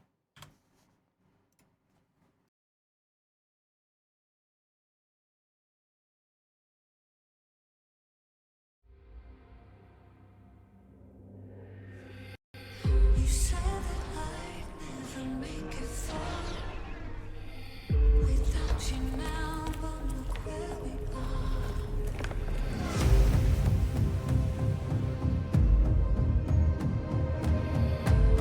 I'll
Welcome back, everyone. Nice quick changeover between games. We have Game 6 coming up in just a moment's time. Last match of the night here on Erangel. And we saw a, solid win to get them out there. And it has catapulted them up into, they've made it up into 9th place. So they'll be pretty happy with that. And, a new team to Div 1 as well. So like we saw last season with Legionnaires, we saw them putting up a pretty good fight and, really challenging the top teams, the Legionnaires last season. Get them out. I feel like we haven't seen. They've got good play. They've got some really experienced and good players in Get them out. And I think maybe it's just starting to click for them there. And so up into 9th place. And I'm glad we've seen a few different wins tonight as well. Yeah, we had the first 2 were Fury, but ever since then, it looks like Fury have fallen off the map a little bit, which is I don't want to say it's great because but it is great. We get to see different teams in the end game, which is always exciting. Get them out, obviously. Excuse me. They had it easy for the most part. They were center like phase 2 on that swamp shift, but from there, they were able to just position themselves correctly. They deserve to win. If that's what you get, and then you claim the win from there, then you deserve it. You can't take it away from them. But yeah, good to see teams like that getting the wins. This far into the competition. Certainly is, and we better jump straight into this game because phase 1 has popped for us, and I can hear some bolt shots coming off straight away, and that's got to be Sweet Soul at what? Who is he shooting at from here? I actually don't know. No. No one around. Only Frager's a closest team, unless he was looking way up the hill towards Get him out. Probably just shooting at a teammate, messing with them.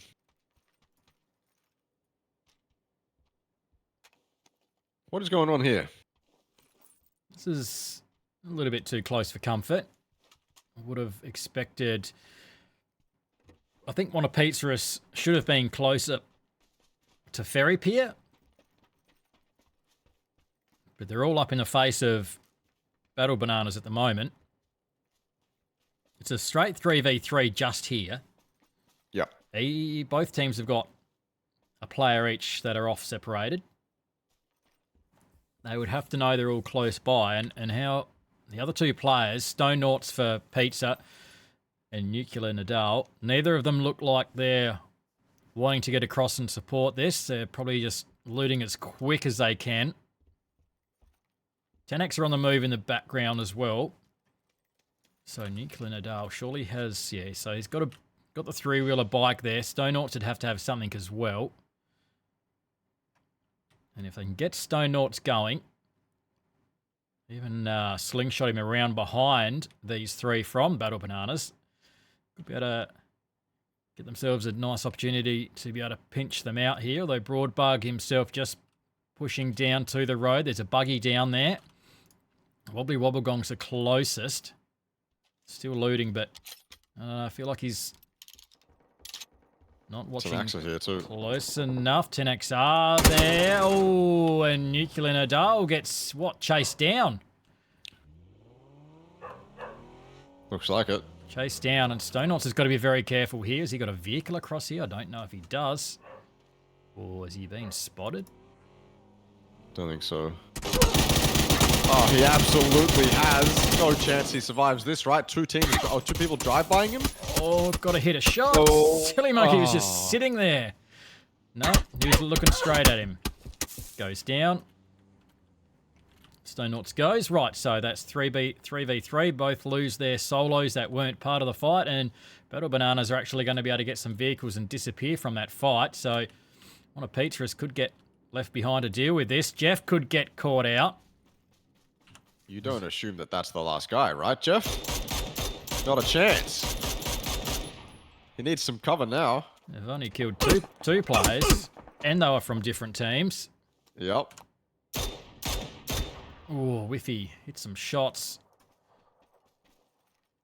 Speedy was Jeff's got himself in a pickle, hasn't he? Speedy was very low. Surely with 3 guns, 10x can cover Jeff getting out of this. If you're still looking to engage, they're looking to spread now. 10x. Get across and make a bit of an example of these guys. Yep. They want this fight now. Oh, if he walks into that.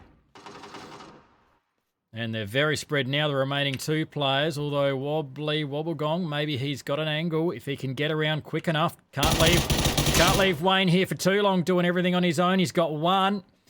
Wobbly's got to get involved here. Wayne couldn't do it. Way too late. Way too far back. Do you even commit now? Do you take the shots? He wants to. He wants to look for that flush because he saw it. He saw the backpack. But it's going to be hard, especially with all those smokes up and 3 players of Tanax to cover him. So he's going to get the hell out of here. And, well, I mean, that was just an odd hot drop. 3v3 that didn't go anywhere. Then Tanax came up, got some solo kills, and then Jeff got shot at, and they cleaned up the rest of pizza. There's a lot of, we've had a lot of early game fights, and a lot of the time they have stretched on for a lot longer than you'd think. And it's kind of odd to see, to be honest. A lot of the time you would expect these teams to be decisive and kind of make the pushes, right? And kind of get things done, especially when their life is on the line. But a lot of the time it's just, it seems way too casual. And it just kind of seems weird because of it. Jono's going to take some shots. That's a nice spray, and it'll land. Oh, never mind. It won't land. Flex will run his teammate Blessed over in that panic. And Jono's going to claim the flush, but he's too greedy. Way too greedy. And Dwayno will claim him down to 50 HP. Straight up there as well is no chill for that flush, but Strukovski's here. He's too late, though.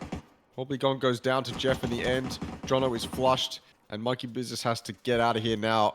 No Chill has put good pressure onto Monkey Business. Really heads up play from No Chill there to get straight on the flush and straight on the defense too, giving his teammates time to res. Monkey Business realized that they have to get out of here too. Although Monkey Business are kind of stuck. Oh, Irrelevant want blood. Irrelevant want blood. They want payback. And I think with the positions that Monkey Business find themselves in, Irrelevant are going to find it. Yeah, that's another knock. And you can even see a player on the side of it as well. John Kaze is way out of position. A silent breach here onto Dwayno might save Ecstasy, but it needs to be silent. But even then, Ecstasy's LOSing himself towards the north, so John Kaze couldn't help him anyway.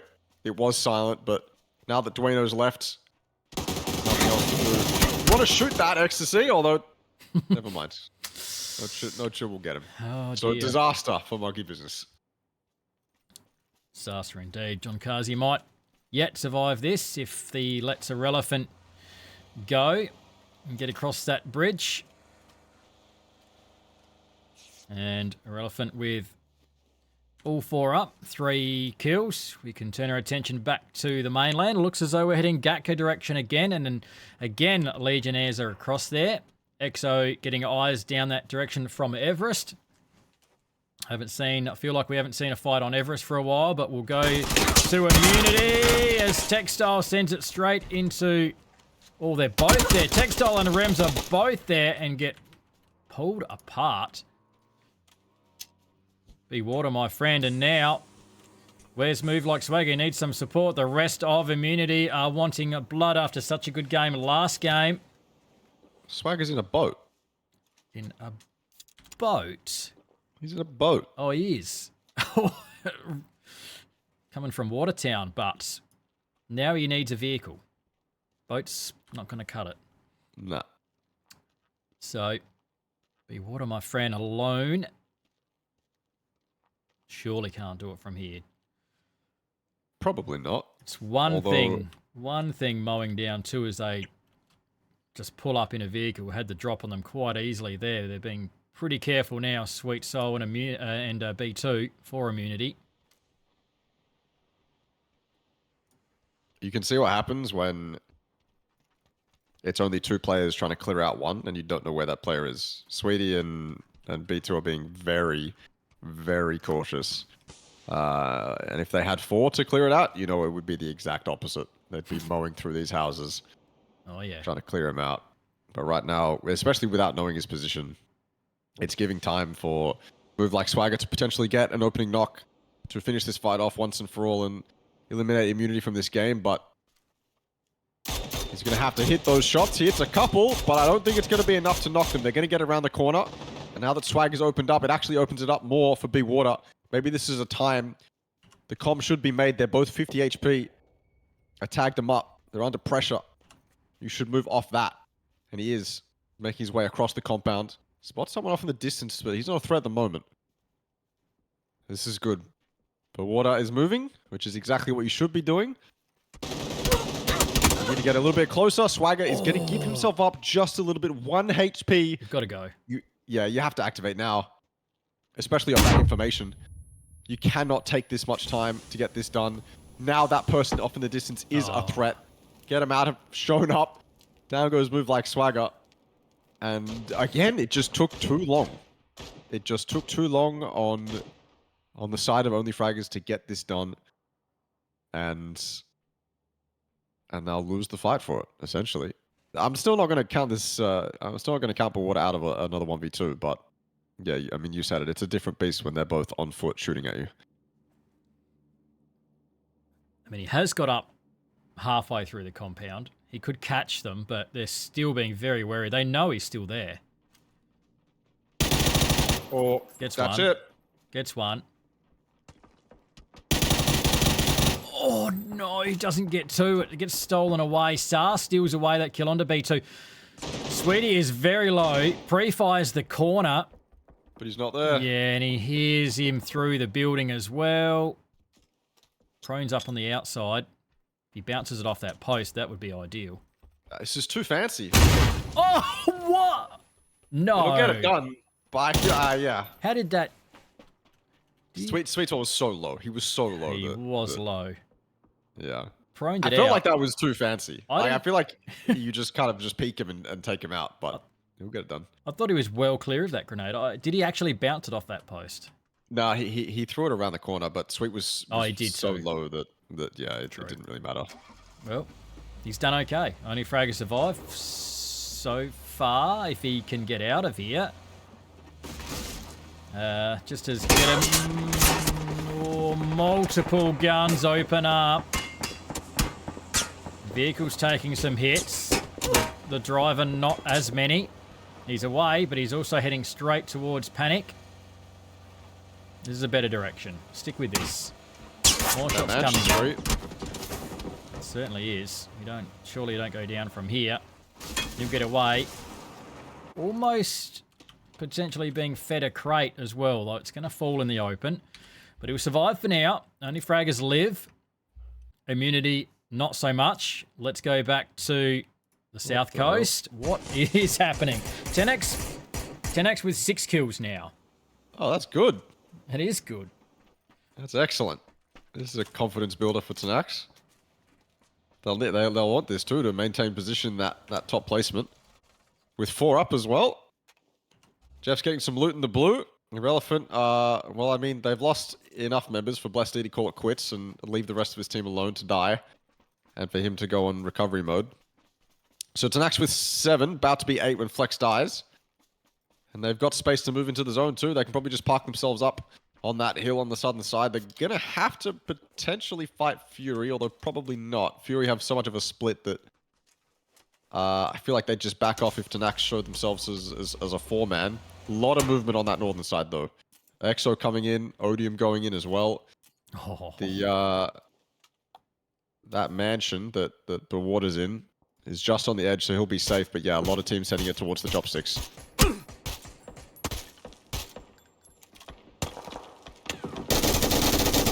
Oh my god.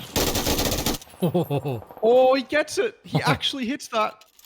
Oh, it's Fadeaway shot onto Fury. Cow with the MG3 again. Yep. And Odium, meanwhile. Oh, it's a 3-team crash. Odium get pulled apart. Just as Panic Esports come in. Red Rockets are hurting. And I think they're only 1 player up as well. That's been a pretty deadly fight. There's shots coming from Everest. Yeah, Insight. Insight is still up there. He's been covering Exo's push. They're down into Chopsticks. Fury are watching. Cow watching. Mark 12 with an MG3. That's an interesting combo. Some damage goes out both directions. Exo are in there, though. Just waiting on Insight to get across. Legionnaires still hold Gatka. Now it's time for Get 'em Out to come in. That's a nice feed for Suspect. Can't get the second, and now, or a third. Now the utility is going to have to come out. He's in a bit of trouble. The immediate move from the rest of Panic come. He's out of that building. Can fight on the ground. Proficient 6 rolls into it. He gets support. The support is there. Frog Dog goes down. There's the support. Dusky is right there. He goes down as well. Who's left up? Dusky's coming in. Irrelevant are gone. Odium is still there, though. Shoehorse Moo coming in. They should be able to save Suspect through the window. Goodbye. Get them out. Suspect will be revived. 5 kills for Panic Esports. I think they're in the clear for the movement. They can take a breath. That was hectic. Hectic indeed. But Water's going to come over now as well. Try to get something done. Although it's a bit too late to third party. So maybe just get a sneaky kill into Panic or something. Well done for Panic, though. That was excellently played by Suspect. Very well managed. Getting 2 on that breach when you're the sole man against 4 is more than enough to set your team up for success there. Bandits now onto Tanax. Kind of a parallel hillside fight here. One team with one line, one team with the other line. Killaroo's going to get as wide as he possibly can. Although, again, if you're going wide, there's always someone else wider.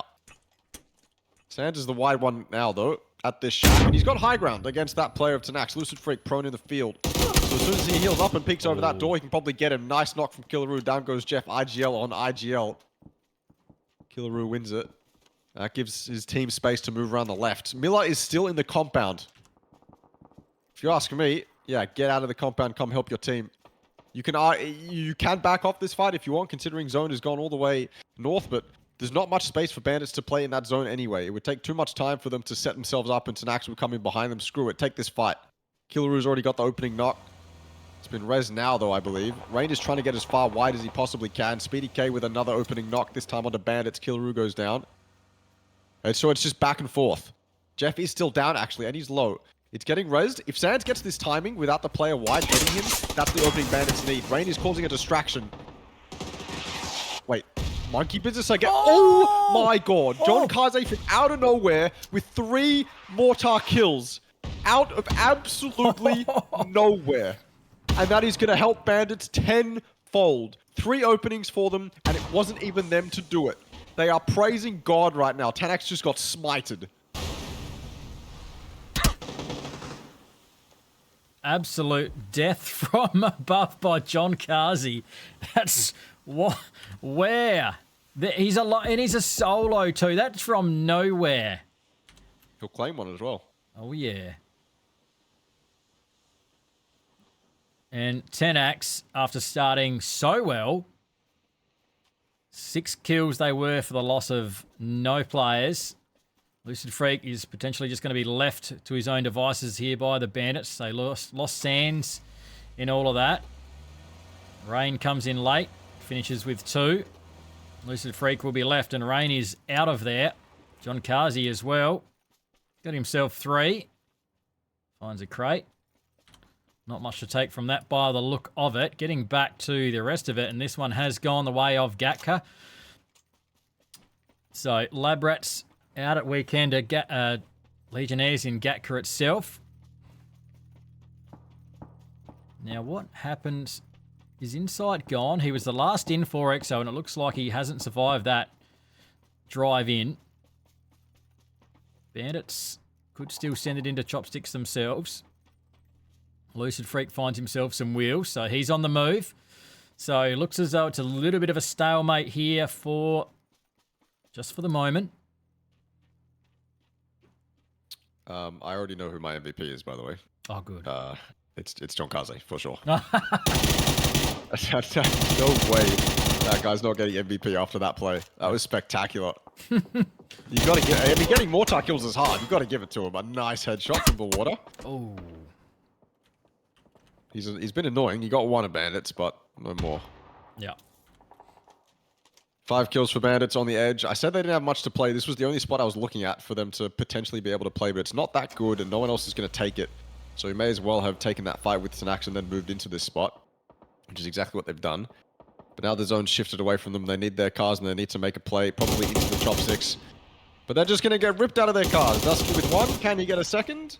Probably not. Miller's not going to make it easy for him. Suspect will claim Killaroo. Finish that one off. Miller's going to take it the other way this time round and see how he fares on the southern side of this zone. I don't know if he's going to fare any easier. He'd be going into VIP. Although VIP are currently occupied with Fury, who I don't think have lost anyone at the moment, and they're very spread on that southern side. They do have people in as well. Luke is at those 2 singles there. So space for Fury to take if they deem that this edge is too dangerous to fight. They've also got 1 player off on the field there as well. Lab Rats have left Weekender, and they are getting ripped apart. Legionnaires in Gatka can see all of this. And as soon as Lab Rats go towards Fury, well, they're going in between. Oh! Oh! Wait, no. I thought he got run over for a second. No way. What is this Lab Rats player doing? He's just sending it somewhere. He'll eventually go down. That was dead pedal. Miller dies, Bandits go out. And John Kaze does more this game to open up and flush Nico. So the spread doesn't pay off for Fury. They lose 1 for it, but again, they still have space. VIP still living in the trenches as well, in the chopsticks. Fury will group, and this zone will consolidate. Panic versus VIP is certainly a fight I'm looking forward to. Or EXO, sorry. Certainly a fight I'm looking forward to seeing. Although I don't know if First Monkey Boy has any nades, then there's a potential that they can win this. But without nades, I think it's going to be very hard for VIP to open this up. He's got a few. There you go. There is a lot of smoke out. Fury group up. Get themselves some hard cover. John Kazi's got himself to Weekender. He'll survive for a little bit longer. Greg's going to make his way, push through the smoke. They're going to follow it up here. Getting into grenade range. Just spots out a Keita there, I reckon. Oh, yeah. Utility back there. Oh, nicely done. Not a lot of grenades. Needs to hit those shots and drop Empt back there. Take some hits. It's the player that was higher up. It's Shoehorse Mumu on that backside as Panic are coming through now. EXO will be squeezed out. Empty and Rip. A lot of work to do to be able to survive this. The zone goes away from them. Goes to Legionnaires. Their game to throw away from here. John Kazi finally gets found. The MVP is out. Dusky put down. Panic will have to pause for a moment. The shots are coming in from, I think, Anubis that's far. He's got himself a nice little spot to shoot out of as well. Tucked away in the dark. Only the 2 kills, Legionnaires. Fury out of the zone. Be very interesting to see where they go from there. But all the carnage is going on right here in the end of Chopsticks Extreme. I don't know how many teams are going to make it out of this. Surely Panic survive. They've got the most players standing. Pretty sure that was the last grenade used as well from Greg. So it's gunfights from here on out, I think, for VIP. Although that's another one, actually. From Greg, I believe, going in. Maybe that was a flash, actually. I feel like both of these teams are probably out of nades, using them through the smokes. So defensive smokes being thrown by Monk, although that's a headshot to open it up. And nothing's come back First Monkey Boy's way, so he'll take another fight, but it won't pay off. Rip will get it in the end. Now it's just Greg. Panic, obviously the overlords of this fight. Kind of dictating how this one goes. That's an opening knock from Greg, and he needs another one on the edge of smoke. He's going to go for the flush, and that's probably the 3rd time tonight we've seen that not pay off. Oh, now it's just MT. Fury have announced themselves, though, the drive by MG3. They will happily take this position and straight towards taking the fight with Panic. Because why not? It's something you need to do now that you're in this spot. I said Panic with the overlords, and that maintains the case. Although Legionnaires are coming in to get involved too. If Legionnaires are able to open this up onto Panic, then it's pretty damn good for Fury. Juice X and Rupini combine to pressure Pivy out into getting knocked. The rest of Panic kind of stuck now on this ridge. And now Panic can't peek over this ridge and tell Fury what to do. And now that they can't do that, Fury can create a smoke wall and push over to Panic, and I think that's exactly what they're going to do. This should be absolute destruction if Panic can't defend this well. Waikiki are watching at one side, the other two from Fury looking to consolidate and get rid of Panic here, and that's exactly what they are doing. 10 kills, 11 kills, pushing through, cleaning up. Heikeman doing well. Cow's got 5, 11 kills for Fury. Legionnaires are very spread. They're going to regroup back in the vehicles. Seeing if they need to move them here. They go out, they create some carnage. Somehow Panic is still alive. They've 8 kills. They'd have to be low on everything. Yep. Utility is burnt through. I don't know how Suspect's armor's still in such good condition. Legionnaires still have 4 up. And the zone goes hard fed back to Gatka. Legionnaires with complete control, but they are very, very spread here. If one goes, they are not being supported at all. No. They could technically, with the cover from Gatka, they could technically drive to the down player, but that would just be wasting time. And obviously giving up position. So you definitely don't want to go down. Legionnaires have 2 kills in this game, which is not what they want. They obviously want a lot more. And claiming the last 5 in this zone would do good to bolster their points this game, but I think that's going to be hard. Fury and Panic are probably going to get a kill or 2 on each other before Legionnaires are able to claim them, especially if one of them realizes that they can't win this game and they want to try and take out the other weakened team. Fury are on the move, driving cars out of the bowl. Where are they going to go? They're going to try and break up this Legionnaires split. Take one fight on the southern side. Anubis is going to be the one to greet them. They're looking for him. Luke sees his car, but he doesn't see Anubis. So looking towards Gatka now. This is the soft side breach. But I think Fury are going to actually win. If Legionnaires want to group on this and defend Gatka, it gives space to Panic. So now Legionnaires are in a pickle. What do they do? What do they prioritize? Looks like they're just going to sit still, especially with Juicex getting a knock. Panic go down to blue. It's a straight 4v3. But Fury have found space to make this work.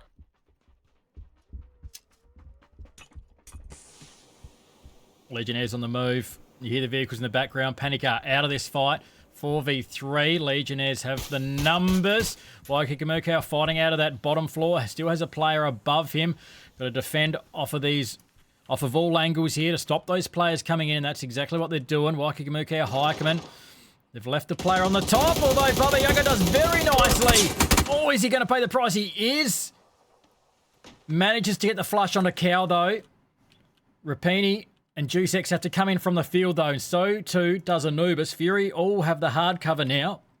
They did lose Cow. Oh, that's crucial, though. That opens it up. Don't give this up. Legionnaires have been shoved out of Gatka. Well, I mean, Rapini and Anubis left. They left Gatka to take zone control, and Fury have just come around, taken control. And now they can... Well, I don't know what Rapini's standing behind, but Anubis may just get picked off in the field. They know he's out there. They had to come past him. Rapini's at a hay bale. He's in zone. Oh, no. There's not much for... There's the potential that Anubis is able to LOS with the small trees and things like that, and then eventually find himself another hay bale into the zone. But that's about it. Then he'd be in the same spot as Rapini. Smokes come out. Hiker with 5 kills. I love seeing Hiker pop off. This guy's just talented. Especially in OS. You put him in an OS lobby, he knows exactly what to do. The confidence to jump straight to this roof and look behind him completely open is proof of that to me. Even if there was someone behind, he's confident he wins that fight. Luke alongside him with 2 kills tonight. Legionnaires start running through the smokes and Luke will get it. Anubis goes down. We thought it would happen and it did. Not much for him to play. And now it's just Rupini, but they don't know where he is. Heike would not be looking behind him, I don't think, if they knew where Rupini is. But that makes no sense. He is. They do know he's in the field, right? They're thinking maybe he wrapped or something. I'm not quite sure. Well, no, I don't. They came the other way, so I don't think they've got any idea. Maybe they are expecting there is potentially that one player behind. I thought Rupini opened up, but Yeah, I thought he opened up, but they had another player come in from that side. Yeah, that's true. So Drusex did die over there. This is very easy for Fury to mess up. Especially with the hay bale that Rupini has. If Heike gets himself knocked, then there's nothing Luke can do about it. That's a headshot. And the blue is Luke's best friend right now. No.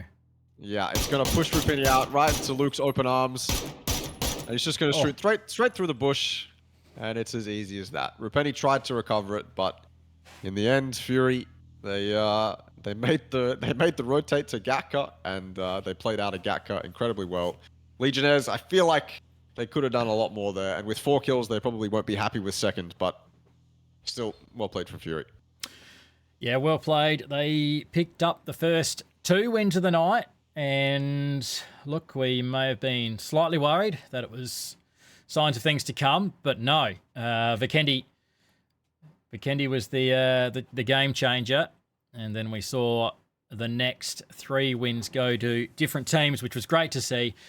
And then, but Fury managed to climb back up, get the last win of the night, and Legionnaires. I mean, you can see what they wanted to do. They were sitting back in Gatka. Yep. They were sitting back there with 1 kill. There was so much carnage happening over at Chopsticks, and the teams that were just, it seemed, as I throw us back to studio, the teams that were in the Chopsticks just seemed like they were really pinned in there, and Legionnaires were thinking, well, look, we've got 1 kill, we've got 4 up, we're pretty strong, we haven't had a fight. Let's get over there and third party this and just put an end to it. But then, hey, they, when it's Fury, they do Fury things. They were not expecting them to just swing straight back around the other side and take Gatka. Well, I feel like I could be wrong. Obviously, I'm not in Legionnaire's headspace at that time, but when Panic does die eventually, one of the teams that obviously Legionnaires is looking for, I feel like they can then switch what kind of zone, what side of the zone they want to control, leave Fury in Gatka, not, have anyone run towards Gatka to try and recover it, leave the one guy there, and then they can just play from the field, and then Fury will eventually have to come out of Gatka potentially. That's what they'd be playing for, and then they can kill Fury when they leave Gatka. But they opted to kind of fight towards Gatka. Obviously, Drusex then died in Gatka. Baba Yaga with a good roof play, to be fair, onto Cal, but eventually he died too. He probably should have just been left there, and then they play the field as their space in zone. But I think they threw themselves at Gatka too willy-nilly, and obviously that allowed Fury more space, and then they claimed the win from there. So. Well played from Fury. Still a decent game from Legionnaires, but Fury are just too good in that moment.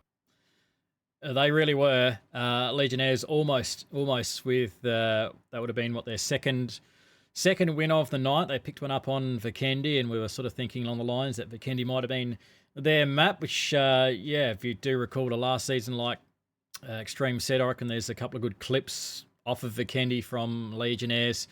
Anubis in particular, I believe. Yeah, I agree. Anubis has been huge for them, but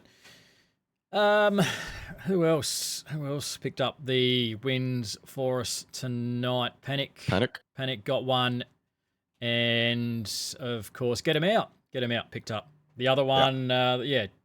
Game just before this one picked up the first game of Erangel for the night, so well played to them. They got up into 9th place. I'm not sure where they finish off. We'll try and get a refresh of the scoreboard before we go, but it's making, actually the scoreboard has refreshed, so I'll throw that up while we try, and we've also got to try and think about an MVP, which is I have mine. I don't think any one individual excelled incredibly well tonight that I could see, consistently or across multiple games. I'm down to just give it to John Kaze off just an out of nowhere 3K with a mortar. I'm happy. I'm happy with that. But Yeah, look, I'm happy with that. I'll run with that too. Yeah. all right. You know, John, Beautiful. I think John Carsey did more than that tonight. I do reckon Yeah. I saw him more than a handful of times step up. But yeah, the mortar thing alone, there better be a Dude, clip. that- Bandits, there has to be. Bandits is like struggling to win the fight against Tanax. They're like, we gotta get this done. And then all of a sudden, there's just 3 mortar kills out of nowhere. They're like, oh, okay, we'll take that. So yeah. There better be a clip. So I mean, I'll go back and find it if I have to. But you better have clipped that, John Carsey. I should throw that up. I should throw that up on the stream right now if I could find it. But yeah, GG's, congratulations, John Carsey. Obviously, big night from Fury. They finished off well. That was that was a big win to finish off. A couple of the teams have had decent games. EXO had a big game the last game, but still couldn't quite get the win done, but they put up a hell of a fight. I will throw that leaderboard up right now as it's updated. So Fury up over 200 points now, 136 kills. Thank you very much. Panic Esports still trailing along, 129, but EXO, you know, for the times that they do go out early, they're still racking up kills, and they are still within touch of Panic Esports, who themselves have picked up like 3 wins, and EXO is still in touch. So 70% of EXO's points are kills, essentially. And 10X, you know, for the way they started that last game, we thought they were traveling very well before it all fell apart. But they've actually moved up a spot. They're up into 4th place. Immunity have dropped. They're only a point apart. So still watching them. Trying not to watch them early game because we seem to put the mockers on them. Legionnaires, they got their shit together in those last few games, or last half of the night, I suppose. They've shifted up into 8th place. They were sitting down in 14th. So that win certainly helped them get up there. Irrelevant. Consistently, quite quietly consistent. And Irrelevant, they've got some fans in the chat too. I do see them pop up. I do try to keep an eye on the chat, but Irrelevant definitely get a few shout outs, which is great to see. I don't think we can take out too much more of that. We're only 2 weeks into the season, still plenty to come. Yep. Things have sort of started to maybe settle out on the leaderboard a bit at the end of tonight. Nice surprise, like you said, Irrelevant, playing pretty consistent. So, like to see them keep that up. Get them out, did well. We'll see if they can make it up into top 8 or 9. Give us a surprise like Legionnaires did last season. Yeah, exactly. Yeah. Anyway, we're out of here. There's plenty more PUBG to come later tonight. I'm sure everyone will be watching the carnage tonight in the PGS 2. Yep. That'll be on, what are we? Not far away, about an hour away, half an hour. Half an hour away, 25 minutes. Yep, there we go. Got to Pre-show. heat up my pizza quickly. Yeah, that's it. Pre-show will almost be on. All right, I'm Funky AU. Thanks again to Extreme. We'll be back same time next week. Good night. See ya.